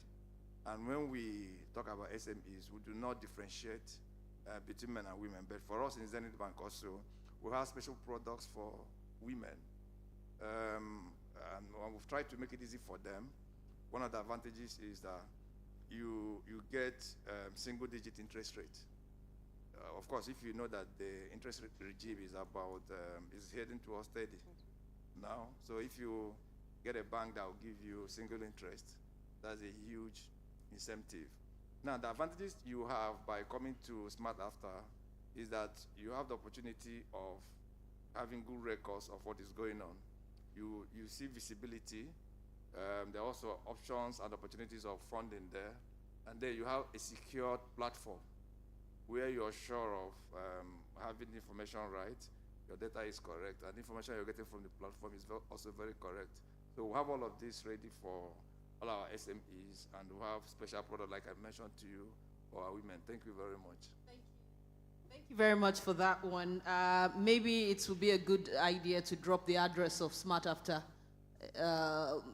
Is it www, HTTP, whatever, you know, what? Smart AfTA. Okay, so Smart AfTA is the address to Google, and of course you will find it.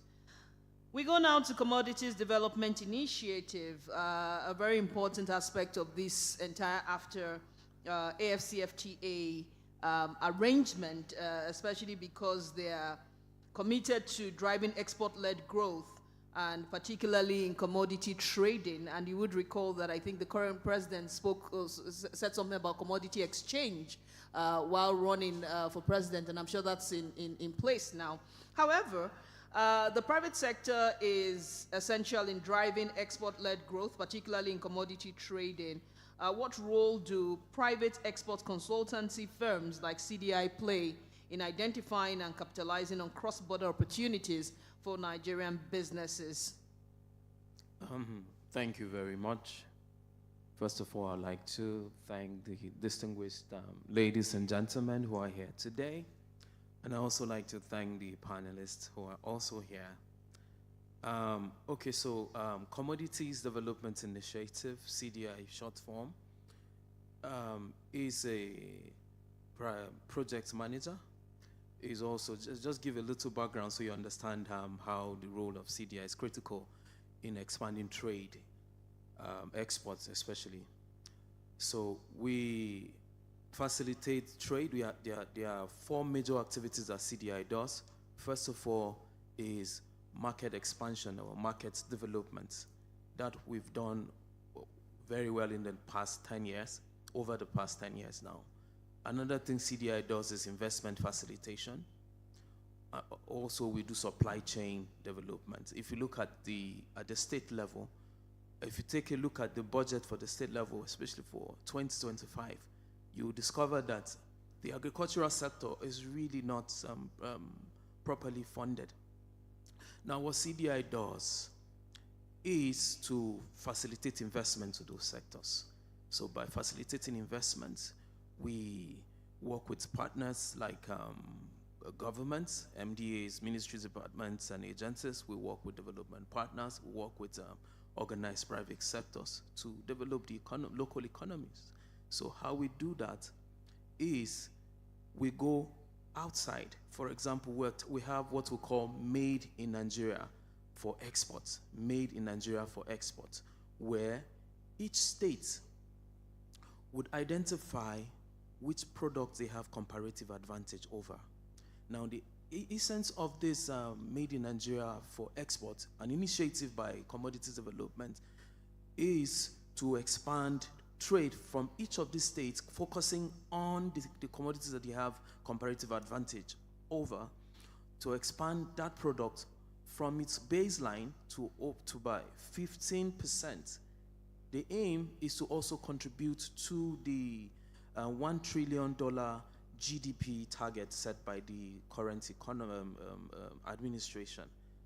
All right, so we help them identify these products that are exportable. We look at currently we're targeting 3 markets.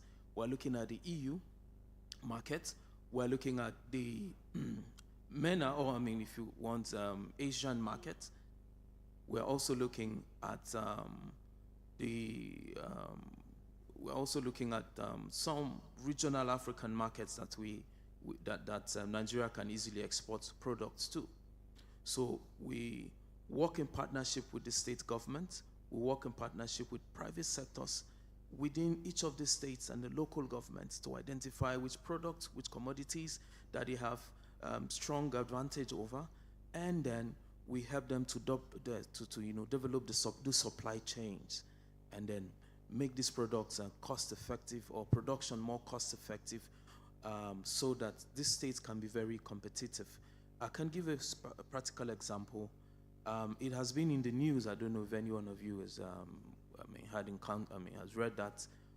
So recently, CDI is taking the lead in developing what we call, or responding to the demand for 3 products from Saudi Arabia. That would be red meat, alfalfa, and soybean meal. This together is valued at, if we're able to respond to it, is valued at about $2.2 billion US. That's a huge market potential for Nigeria. So CDI now is coordinating this process, working with state government, working with the federal government, and also working with development partners to key into this very market. That's for that sector. We're also doing something along the line of another product called alfalfa. Now, what we have done, we have signed partnerships with some states, a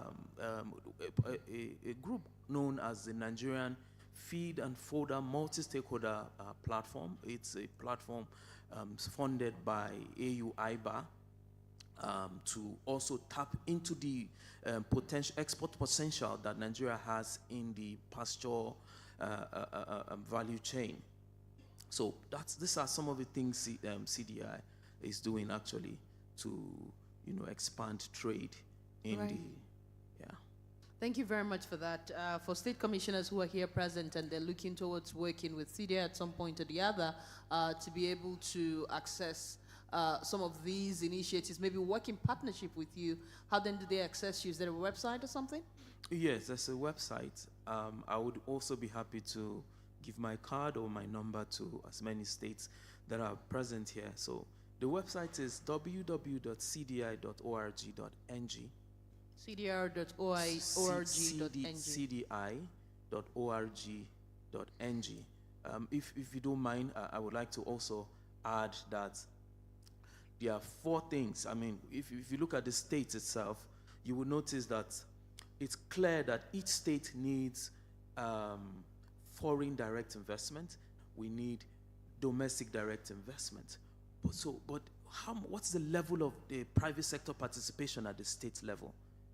You know, it's quite low if you ask me, and it's key. Somebody made, Dr. Sand, remember he mentioned that one of the recommendations is for partnerships, to bring in private partnership, public partnership to drive investment. So what part of the things CDI could help do is to coordinate private sector investment. As a matter of fact, as part of what we do what we call private sector development. So we can channel that to each state to develop that state. Thank you very much, Mr. Natho Diba, Head of Partnerships, Grants, and Events. Incidentally, you didn't mention anything about grants, but I'll come back to you. All right, let me go back to the DG of WASIMA, Honorable Waimi Eribo. For those who don't know, WASIMA is Women's Chamber of Commerce, Industry, Mines, and Agriculture. What policy interventions or capacity building programs are needed, perhaps at the state level, you know, that can be deployed for the women to be able to take advantage of some of the opportunities that AfCFTA presents? Thank you. I intentionally came up here with this because we don't have a policy problem. We have implementation problems, right? We have great policies that are all identified here. If the states can be intentional about domesticating these policies, especially the Women's Economic Empowerment Policy, the WE policy, it's a clear roadmap. It's a clear roadmap.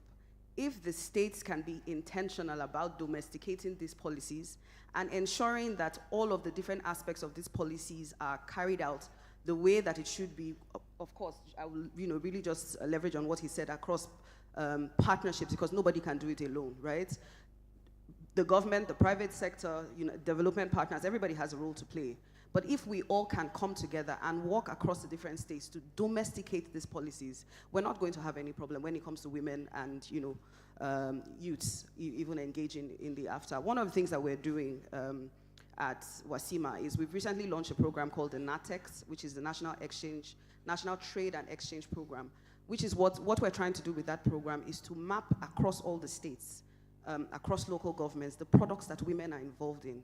What we've seen is if we decide that we want to support every woman to become an exporter, we don't have that time. But we can ensure that more women are included in the value chains of export. So if we have a company who is already export certified and is exporting alfalfa, for example, we have women farmers across different states that we know are involved in the farming of that product.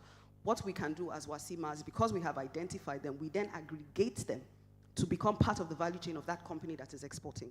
This is what the states can do. This is what we would love to work with the states to do. How do we identify the different products that are available? How do we identify the capacity of the women across different states, what they can produce per time, and work together to bring them together as part of the value chain of exports? That's the only way we can ensure that as many women can take part in the AfCFTA opportunity. Yeah, collaborations.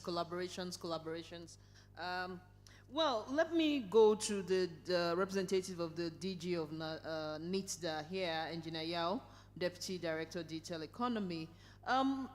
What collaborations are in place between NITDA and, for example, financial institutions for the benefit of the teeming population to facilitate cross-border transactions? Okay, thank you very much for that question. Okay, for those that are breaking the barriers now on this cross-border payment system, we've noticed it's mostly from the startups. So NITDA, right from the onset, we've been working with them to ensure that the gains we've made for payment within the country, which we have a record, like in Africa, we are the first, definitely. So we're trying to see that, okay, now, how can we do it across the borders? So, and that was part of the agenda we're pushing in the negotiation during the AfTA digital trade annexes, So that was one of the key things we're trying to do, so that yes, countries provide favorable conditions for African-owned enterprises that are rolling out this cross-border payment, movement of data across the borders as well. So we'll be working with the fintechs and other institutions to ensure that, okay, this gains the right momentum. Because we're looking at now, we're expecting this year, the AfCFTA digital protocol will be ratified. It has been adopted already, and we finished negotiation for the annexes last year. So we're expecting this year it will come into force. So implementation will start. So we're trying to take the advantage with our current momentum on fintechs. So we push that now, they begin to have cross-border transactions, so that we are not late, we keep on leading. So that is the collaborations we are having with them, with those institutions, and of course we're trying to escalate it even to the bigger banks and so on. So if we're looking at the date, we're looking at this year? Yeah, this year, because the ratification we're expecting it to be this year. Because even now, what the president is doing in the AU is part of the process. Recommendations have been passed to the Council of Ministers, and we're thinking the Assembly of Head of State will very soon this thing. So we're right on that. The moment it's ratified, it comes into force, we make sure we have something on ground. Fantastic. Thank you for that one, representative of the MD NITDA. Let me go to Honorable Louise Udom at this point. You did mention the Smart AfCFTA, but it would be nice to know some other financial products or services that Zenith Bank offers to help exporters integrate digital tools and scale their operations for global competitiveness. Perhaps there's a way they can receive local African currencies into your system, and it will be processed. Okay, thank you very much. Let me start with the products that are available to support exporters.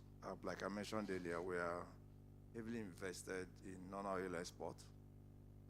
It's a passion for us. And for exporters, we have put in place some kind of facilities to support what they are doing. We have pre-shipment finance and post-shipment finance. The pre-shipment helps them, give them the kind of working capital that will help them source for raw materials, go through their processes, and get the goods ready for export. The post-shipment comes in when they're expecting payment, and we can now discount some of the invoices that they have. We have it there. We also support them in terms of asset financing. It could be in the form of short-term facilities or long-term facilities to get equipment for greenfield, brownfield expansion. We also do that. And of course, we have a very robust payment system and system of receiving funds on their behalf. The way it is, you can receive funds in any currency. And when it gets to us, of course, there are stipulations on how such funds are applied. They call it export proceeds.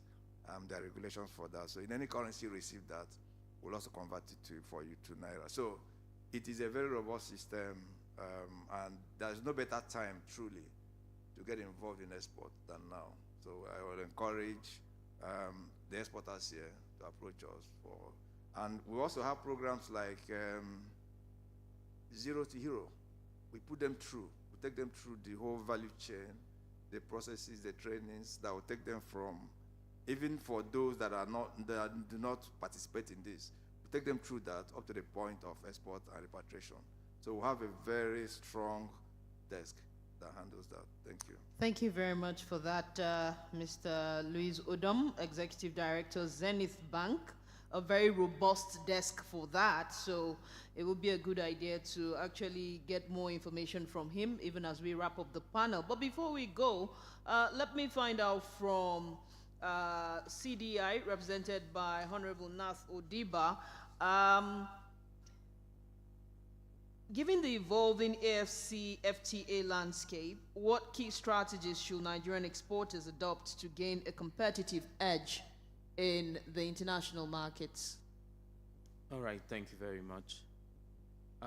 If you look at the Nigerian market closely, you will discover that one thing we've not been able to do properly is to be very competitive. And that's mainly because of our supply chain. We need to really fix our supply chain. If we don't fix the supply chain, I mean, it's a case here where we have fragmented markets. Everybody's working in silos. Nothing is really coordinated as much as it should be coordinated. So the supply chain really needs to be fixed, and that's why CDI is really developing. Part of what we do as service is the development of supply chain. We've done quite a lot along that line. For example, we provide capacity buildings for farmers, on good agronomic practices to help them increase yields. If you look at our yields in Nigeria, it's one of the lowest in the world, truly. I'm sorry to say this, but it's one of the lowest in the world. So we really need to work very hard, with research partners to develop the supply chain and then ensure that we're competitive. And that's one way. Another way is to also, drive investment. I mean, we're not making so much investments in the agricultural sector. I love what she said earlier on. She said that cocoa, it's doing even bigger than Bitcoin. That's sweet to know, So I think that we're not doing so much of that kind of investment into the agricultural sector. We want so much from the agricultural sector, but how many private organizations is really investing in that sector? It's not as encouraging as it be. And so the more investment we have in that sector, the more competitive we get across border. I was in an event yesterday organized by GIZ, and I wanted to find out something from all the clusters that came for the event. I asked them a simple question. How many of you are on any digital platform? To my surprise, there were up to 20 people there, none of them. I mean, it came to me as a shock. For me, I was thinking maybe 50, at least 18 people or, good number, but none of them. That may be an extreme case, but point is, we need to begin to leverage on digital tools to begin to engage in cross-border trades. That said, CDI, through her sister organization called Roseland, works with AfCFTA Bank on a project called MANSA. Now, this project helped to, provide due diligence to MSMEs in Nigeria. Yes, it's a due diligence process where we enlisted MSMEs in Nigeria on that platform known as MANSA. And now that MANSA gives, doing cross-border trade, there's a problem of trust also. People don't trust to do businesses with people. So MANSA thought that in their wisdom, let them bring a platform that would sort of reduce that trust issue. And so it's the profiled businesses that are legally registered here in Nigeria. I mean, CDI was very instrumental in ensuring that. So we enlisted some very good number of Nigerians on that platform. And also, there's the African Trade Gateway, another platform that was that came through as a result of the African Continental Free Trade Agreement that Nigerians can also leverage to engage in cross-border trades. That's one way. Also, we started a regional engagement through our sister organization called Agribusiness Register Limited. We got funding from EU to set up a platform called the EU Nigeria Agribusiness Platform. The EU Nigeria Agribusiness Platform is a trade collaboration between Nigeria and the EU to expand trade between Nigeria and the two regions.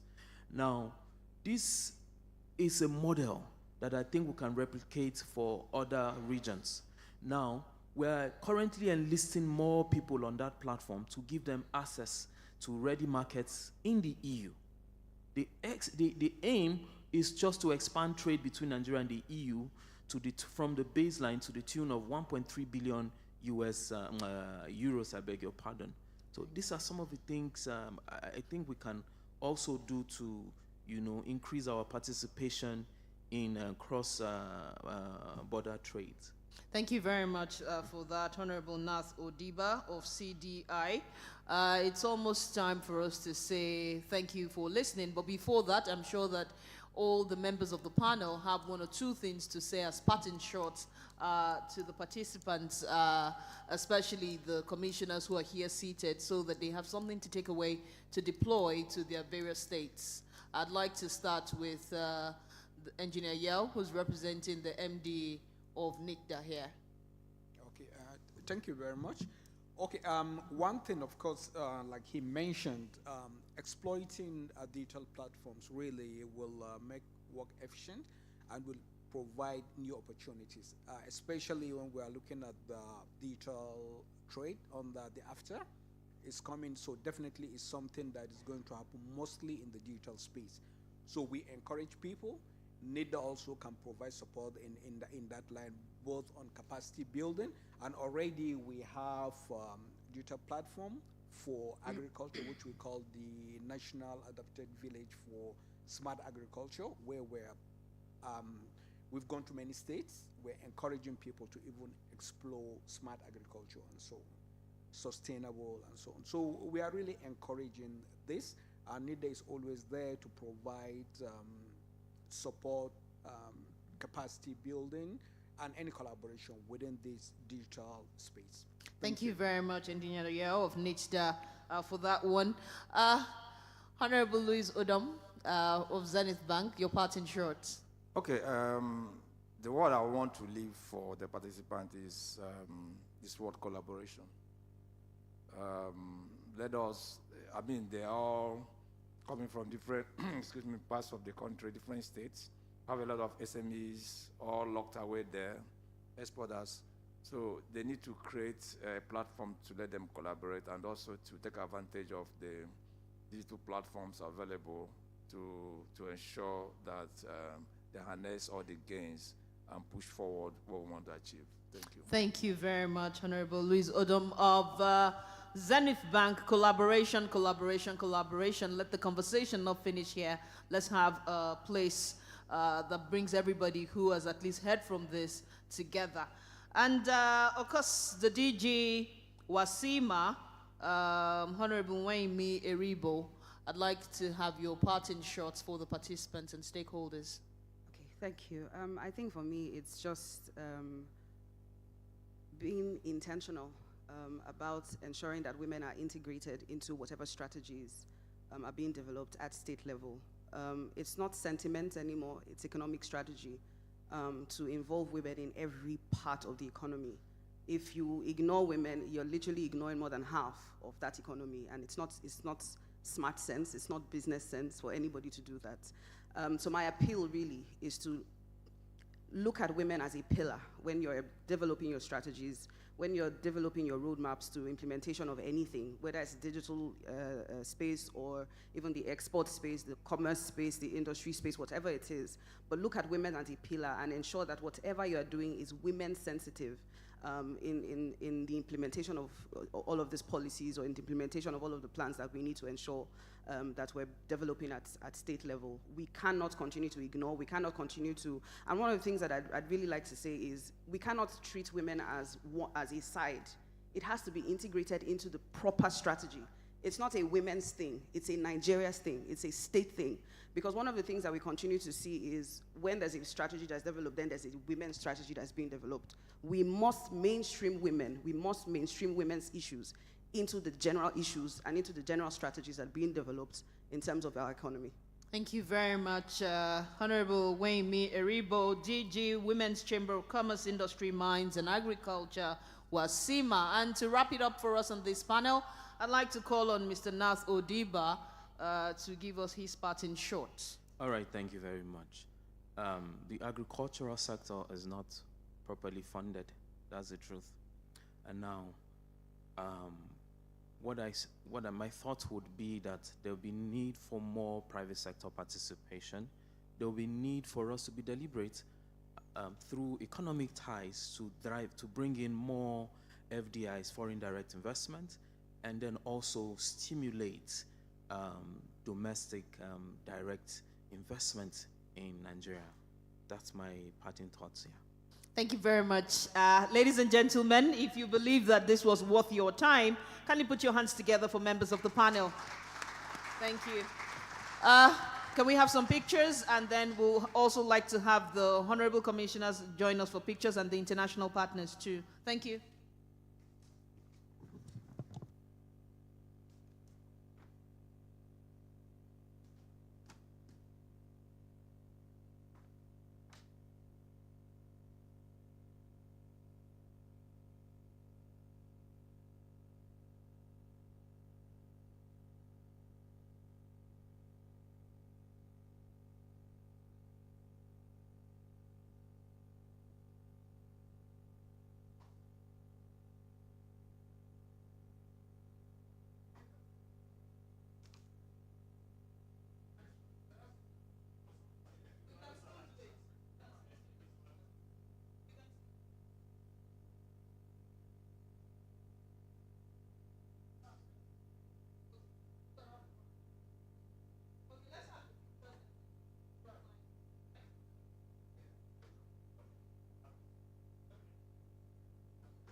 Please, can we have the organizers and the international participants also take pictures with the panel? Organizers and international participants, take pictures with the panel, please. Organizers and international partners. Dr. Salihu, Dr. Dasuki, please come. Please come. All right, international partners, please take your seats. If you want us to take the questions, please take your seats. Please take your seats. Please take your seats. Thank you very much. Let's have the international partners join them. Oh, and the men in uniform. Please organize, yes, just participants, panel discussants, men in uniform, please don't go. No, they want so that they take pictures with you. Organizers, please, let's have the pictures. Please get your questions ready. Possibly write them down. Please write your questions. If you have questions, where are you? Questions, please. Raise your hand if you have a question. Panelists, please come forward. Yeah, panelists, please come forward. Organizers, please come forward. Panelists. Excuse me, please. Can we have panelists? Mr. Honorable Natho Diba, you are holding our picture up. Please, please, please, please. Let's have the pictures. Thank you. Honorable Natho Diba, you are holding our pictures up. Thank you. Honorable Louis Odom, please join them so that you can have the pictures with the panelists. Thank you. Organizers, Dr. Salihu Dasuki. Dr. Saliu Dasuki, please join them. Please join them. Yes, thank you. Yes. So for questions, if your question has been written down, kindly hand it over to this young man. Please write your question down while they are taking the pictures. Thank you. Please write your questions down.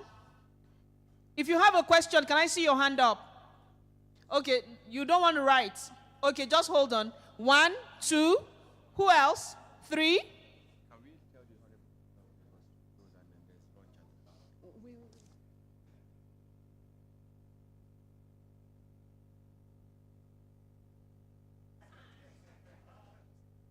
Panelists, please take your seats. No, your seat on the stage, please, so that they can ask their questions. So 1, 2, we have space for only 5 questions. They have to be pretty short. Okay, so number 1, let's have your question, Yusuf. Mike, please. Panelists, please take your seats. I am told that we don't have time for these questions, but I'm using MC discretion.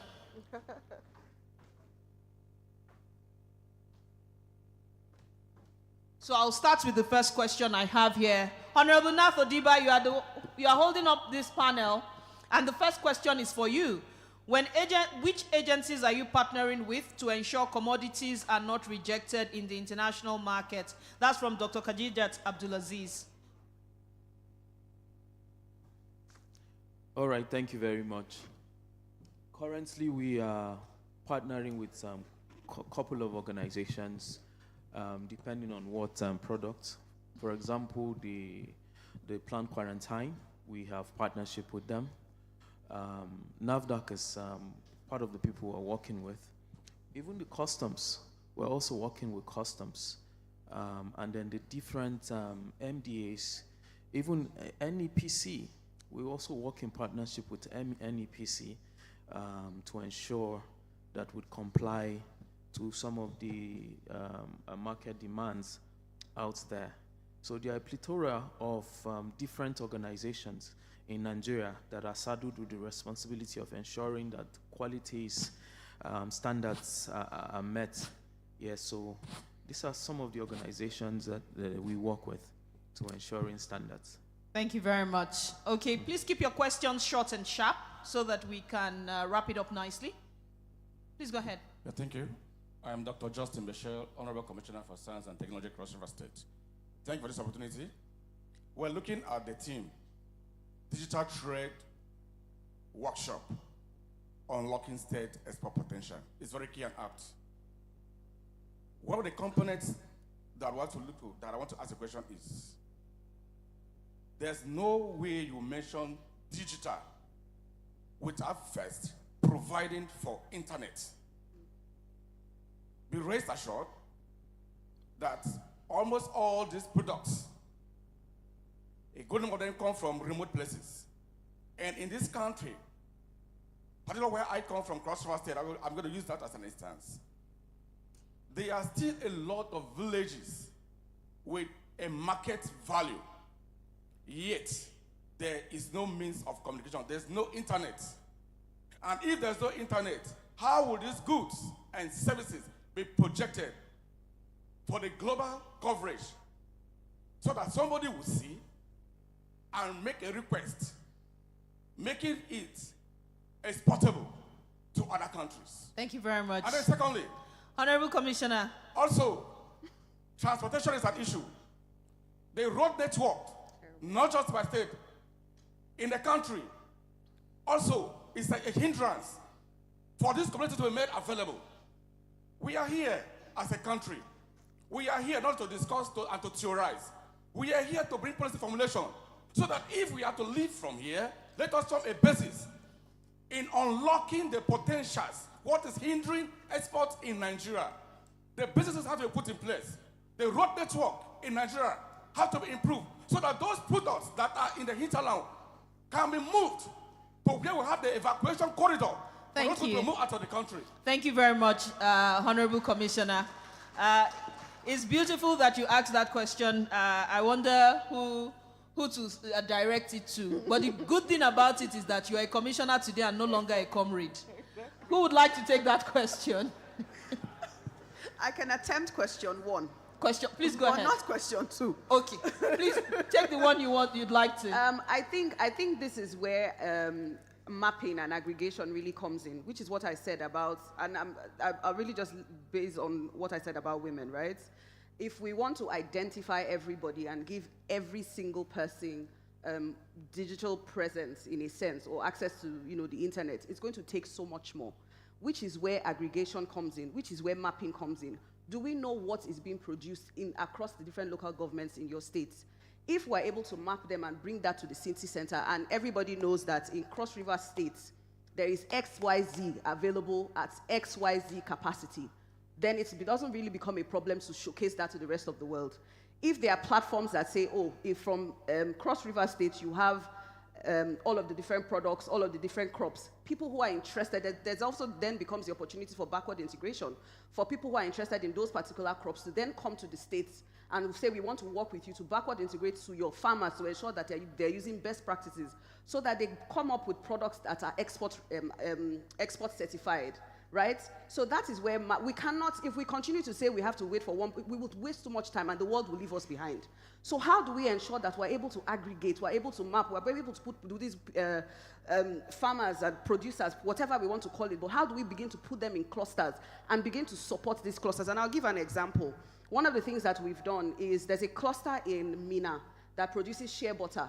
What we did in partnership with the UNDP is to provide them with a solar-powered oil processing machine that has taken their capacity from 1x to 4x, which means that what they would normally produce will take 1 month. It's now taking them 1 week, and they're producing more.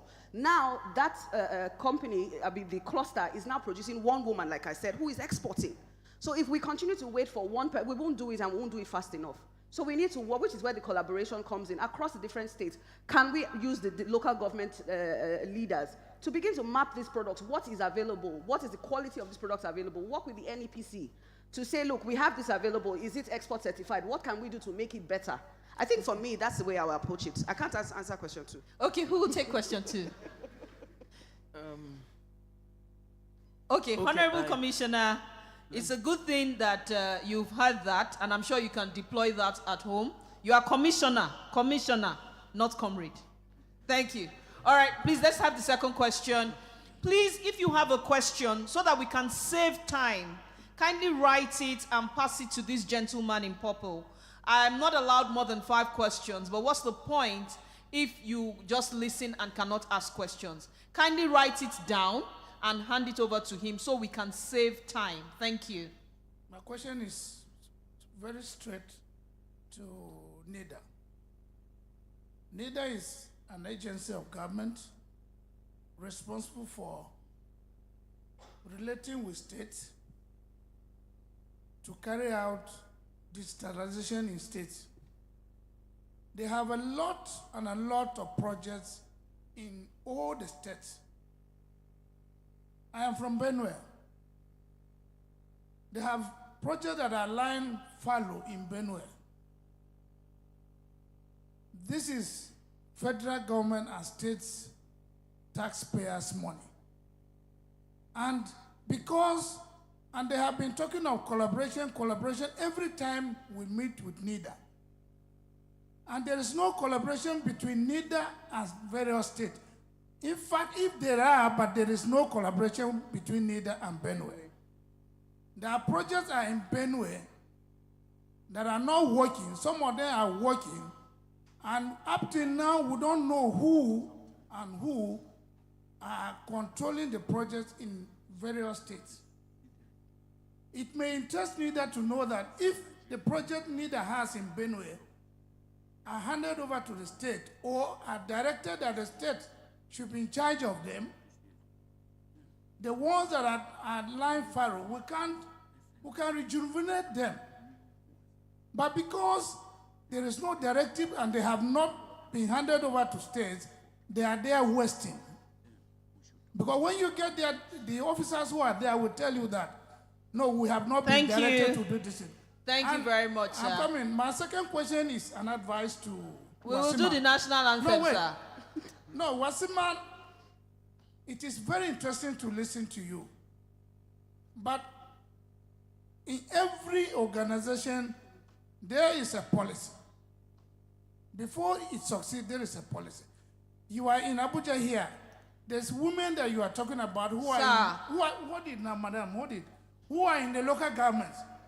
Except you have a link between them, between the state. We do. We that have, you can we have relate to them reps very well. across. Thank you. We have reps across every state. Thank you very much for that. Okay, so I'm not even sure they have time to answer your question anymore, sir. Why? Because I've been told to wrap it up. Can you answer the question in a minute? I already answered. We have reps across every state. Okay, so that does it. Okay. No, The first question for Nida. Can you do it in 1 minute?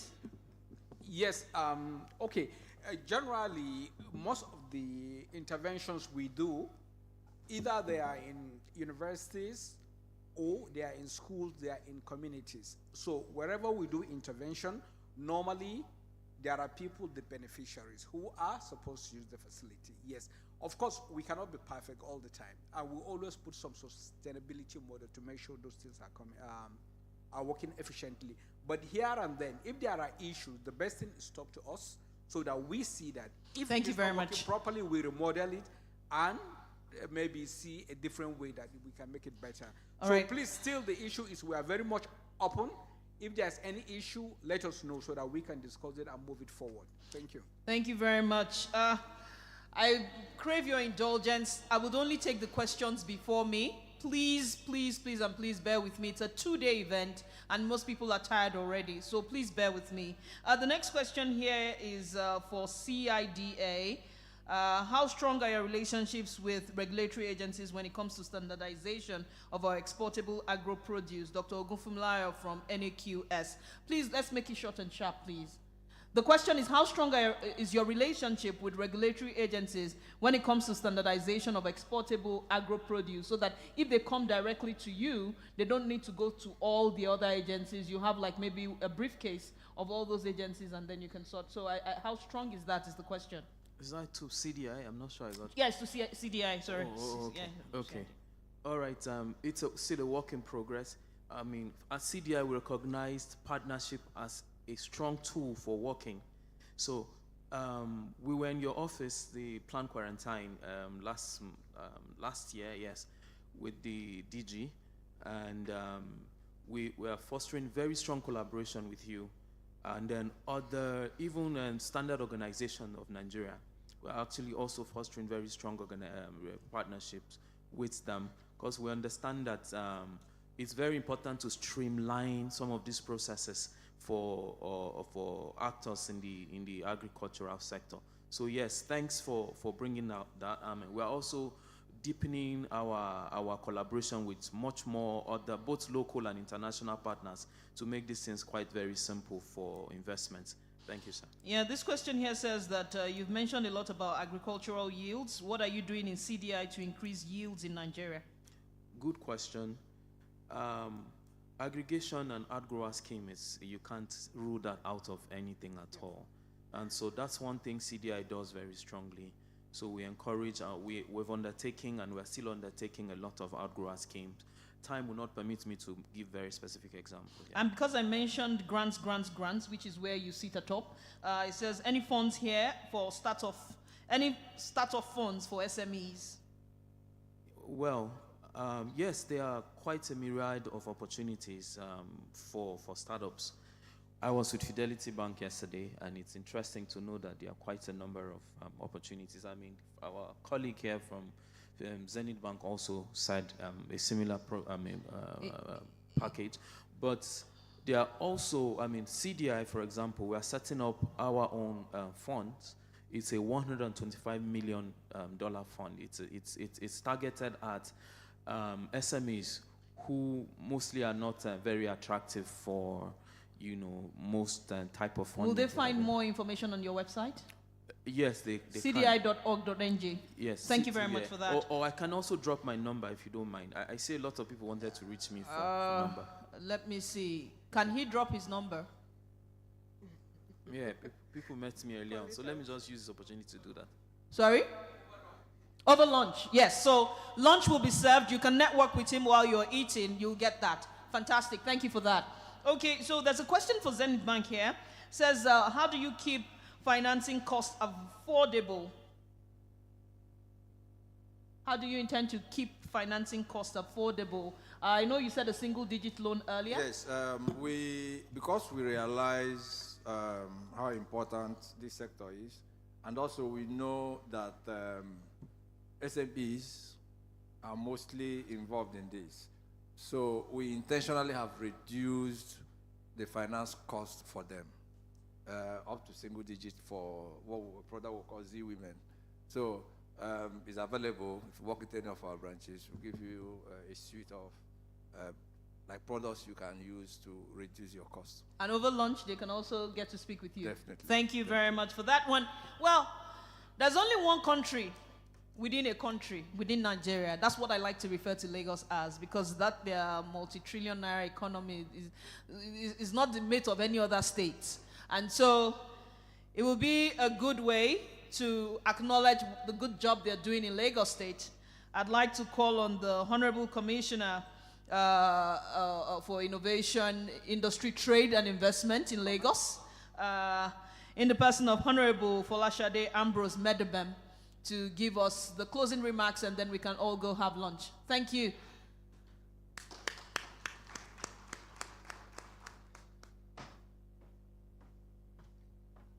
Thank you very much. Good afternoon, everyone. I think we'll all concur that we should give the Vice President, the convener of this remarkable event, a resounding round of applause.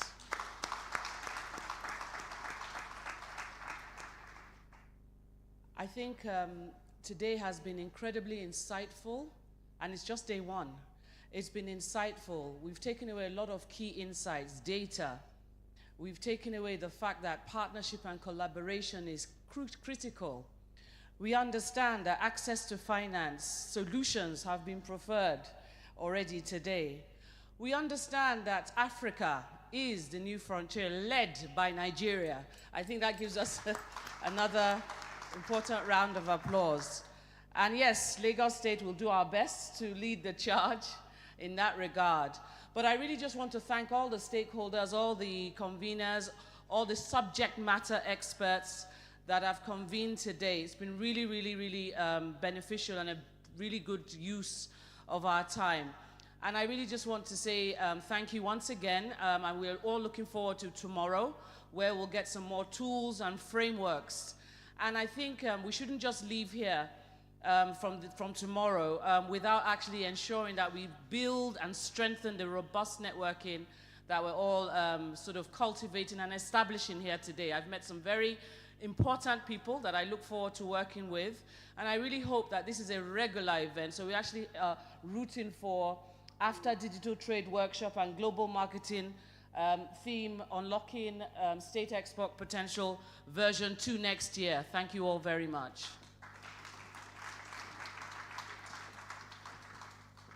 Ladies and gentlemen, if you agree with me that this was an amazing use of your time, I'd like you to put your hands together for the organizers, the visionaries, those who decided that this was worthy for Nigeria.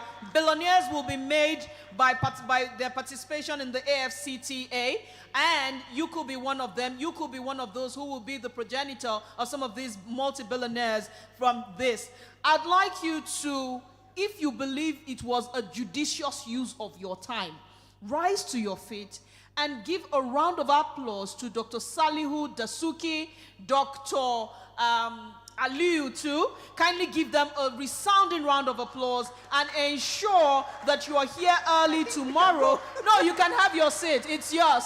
They're giving, no, it's Dr. Salihu and please give them a round of applause. Thank you. I think it is very deserving. And if you think that the sound has been fantastic, the lighting has been fantastic, kindly give a round of applause to Makeway Media over there. No glitches, no issues.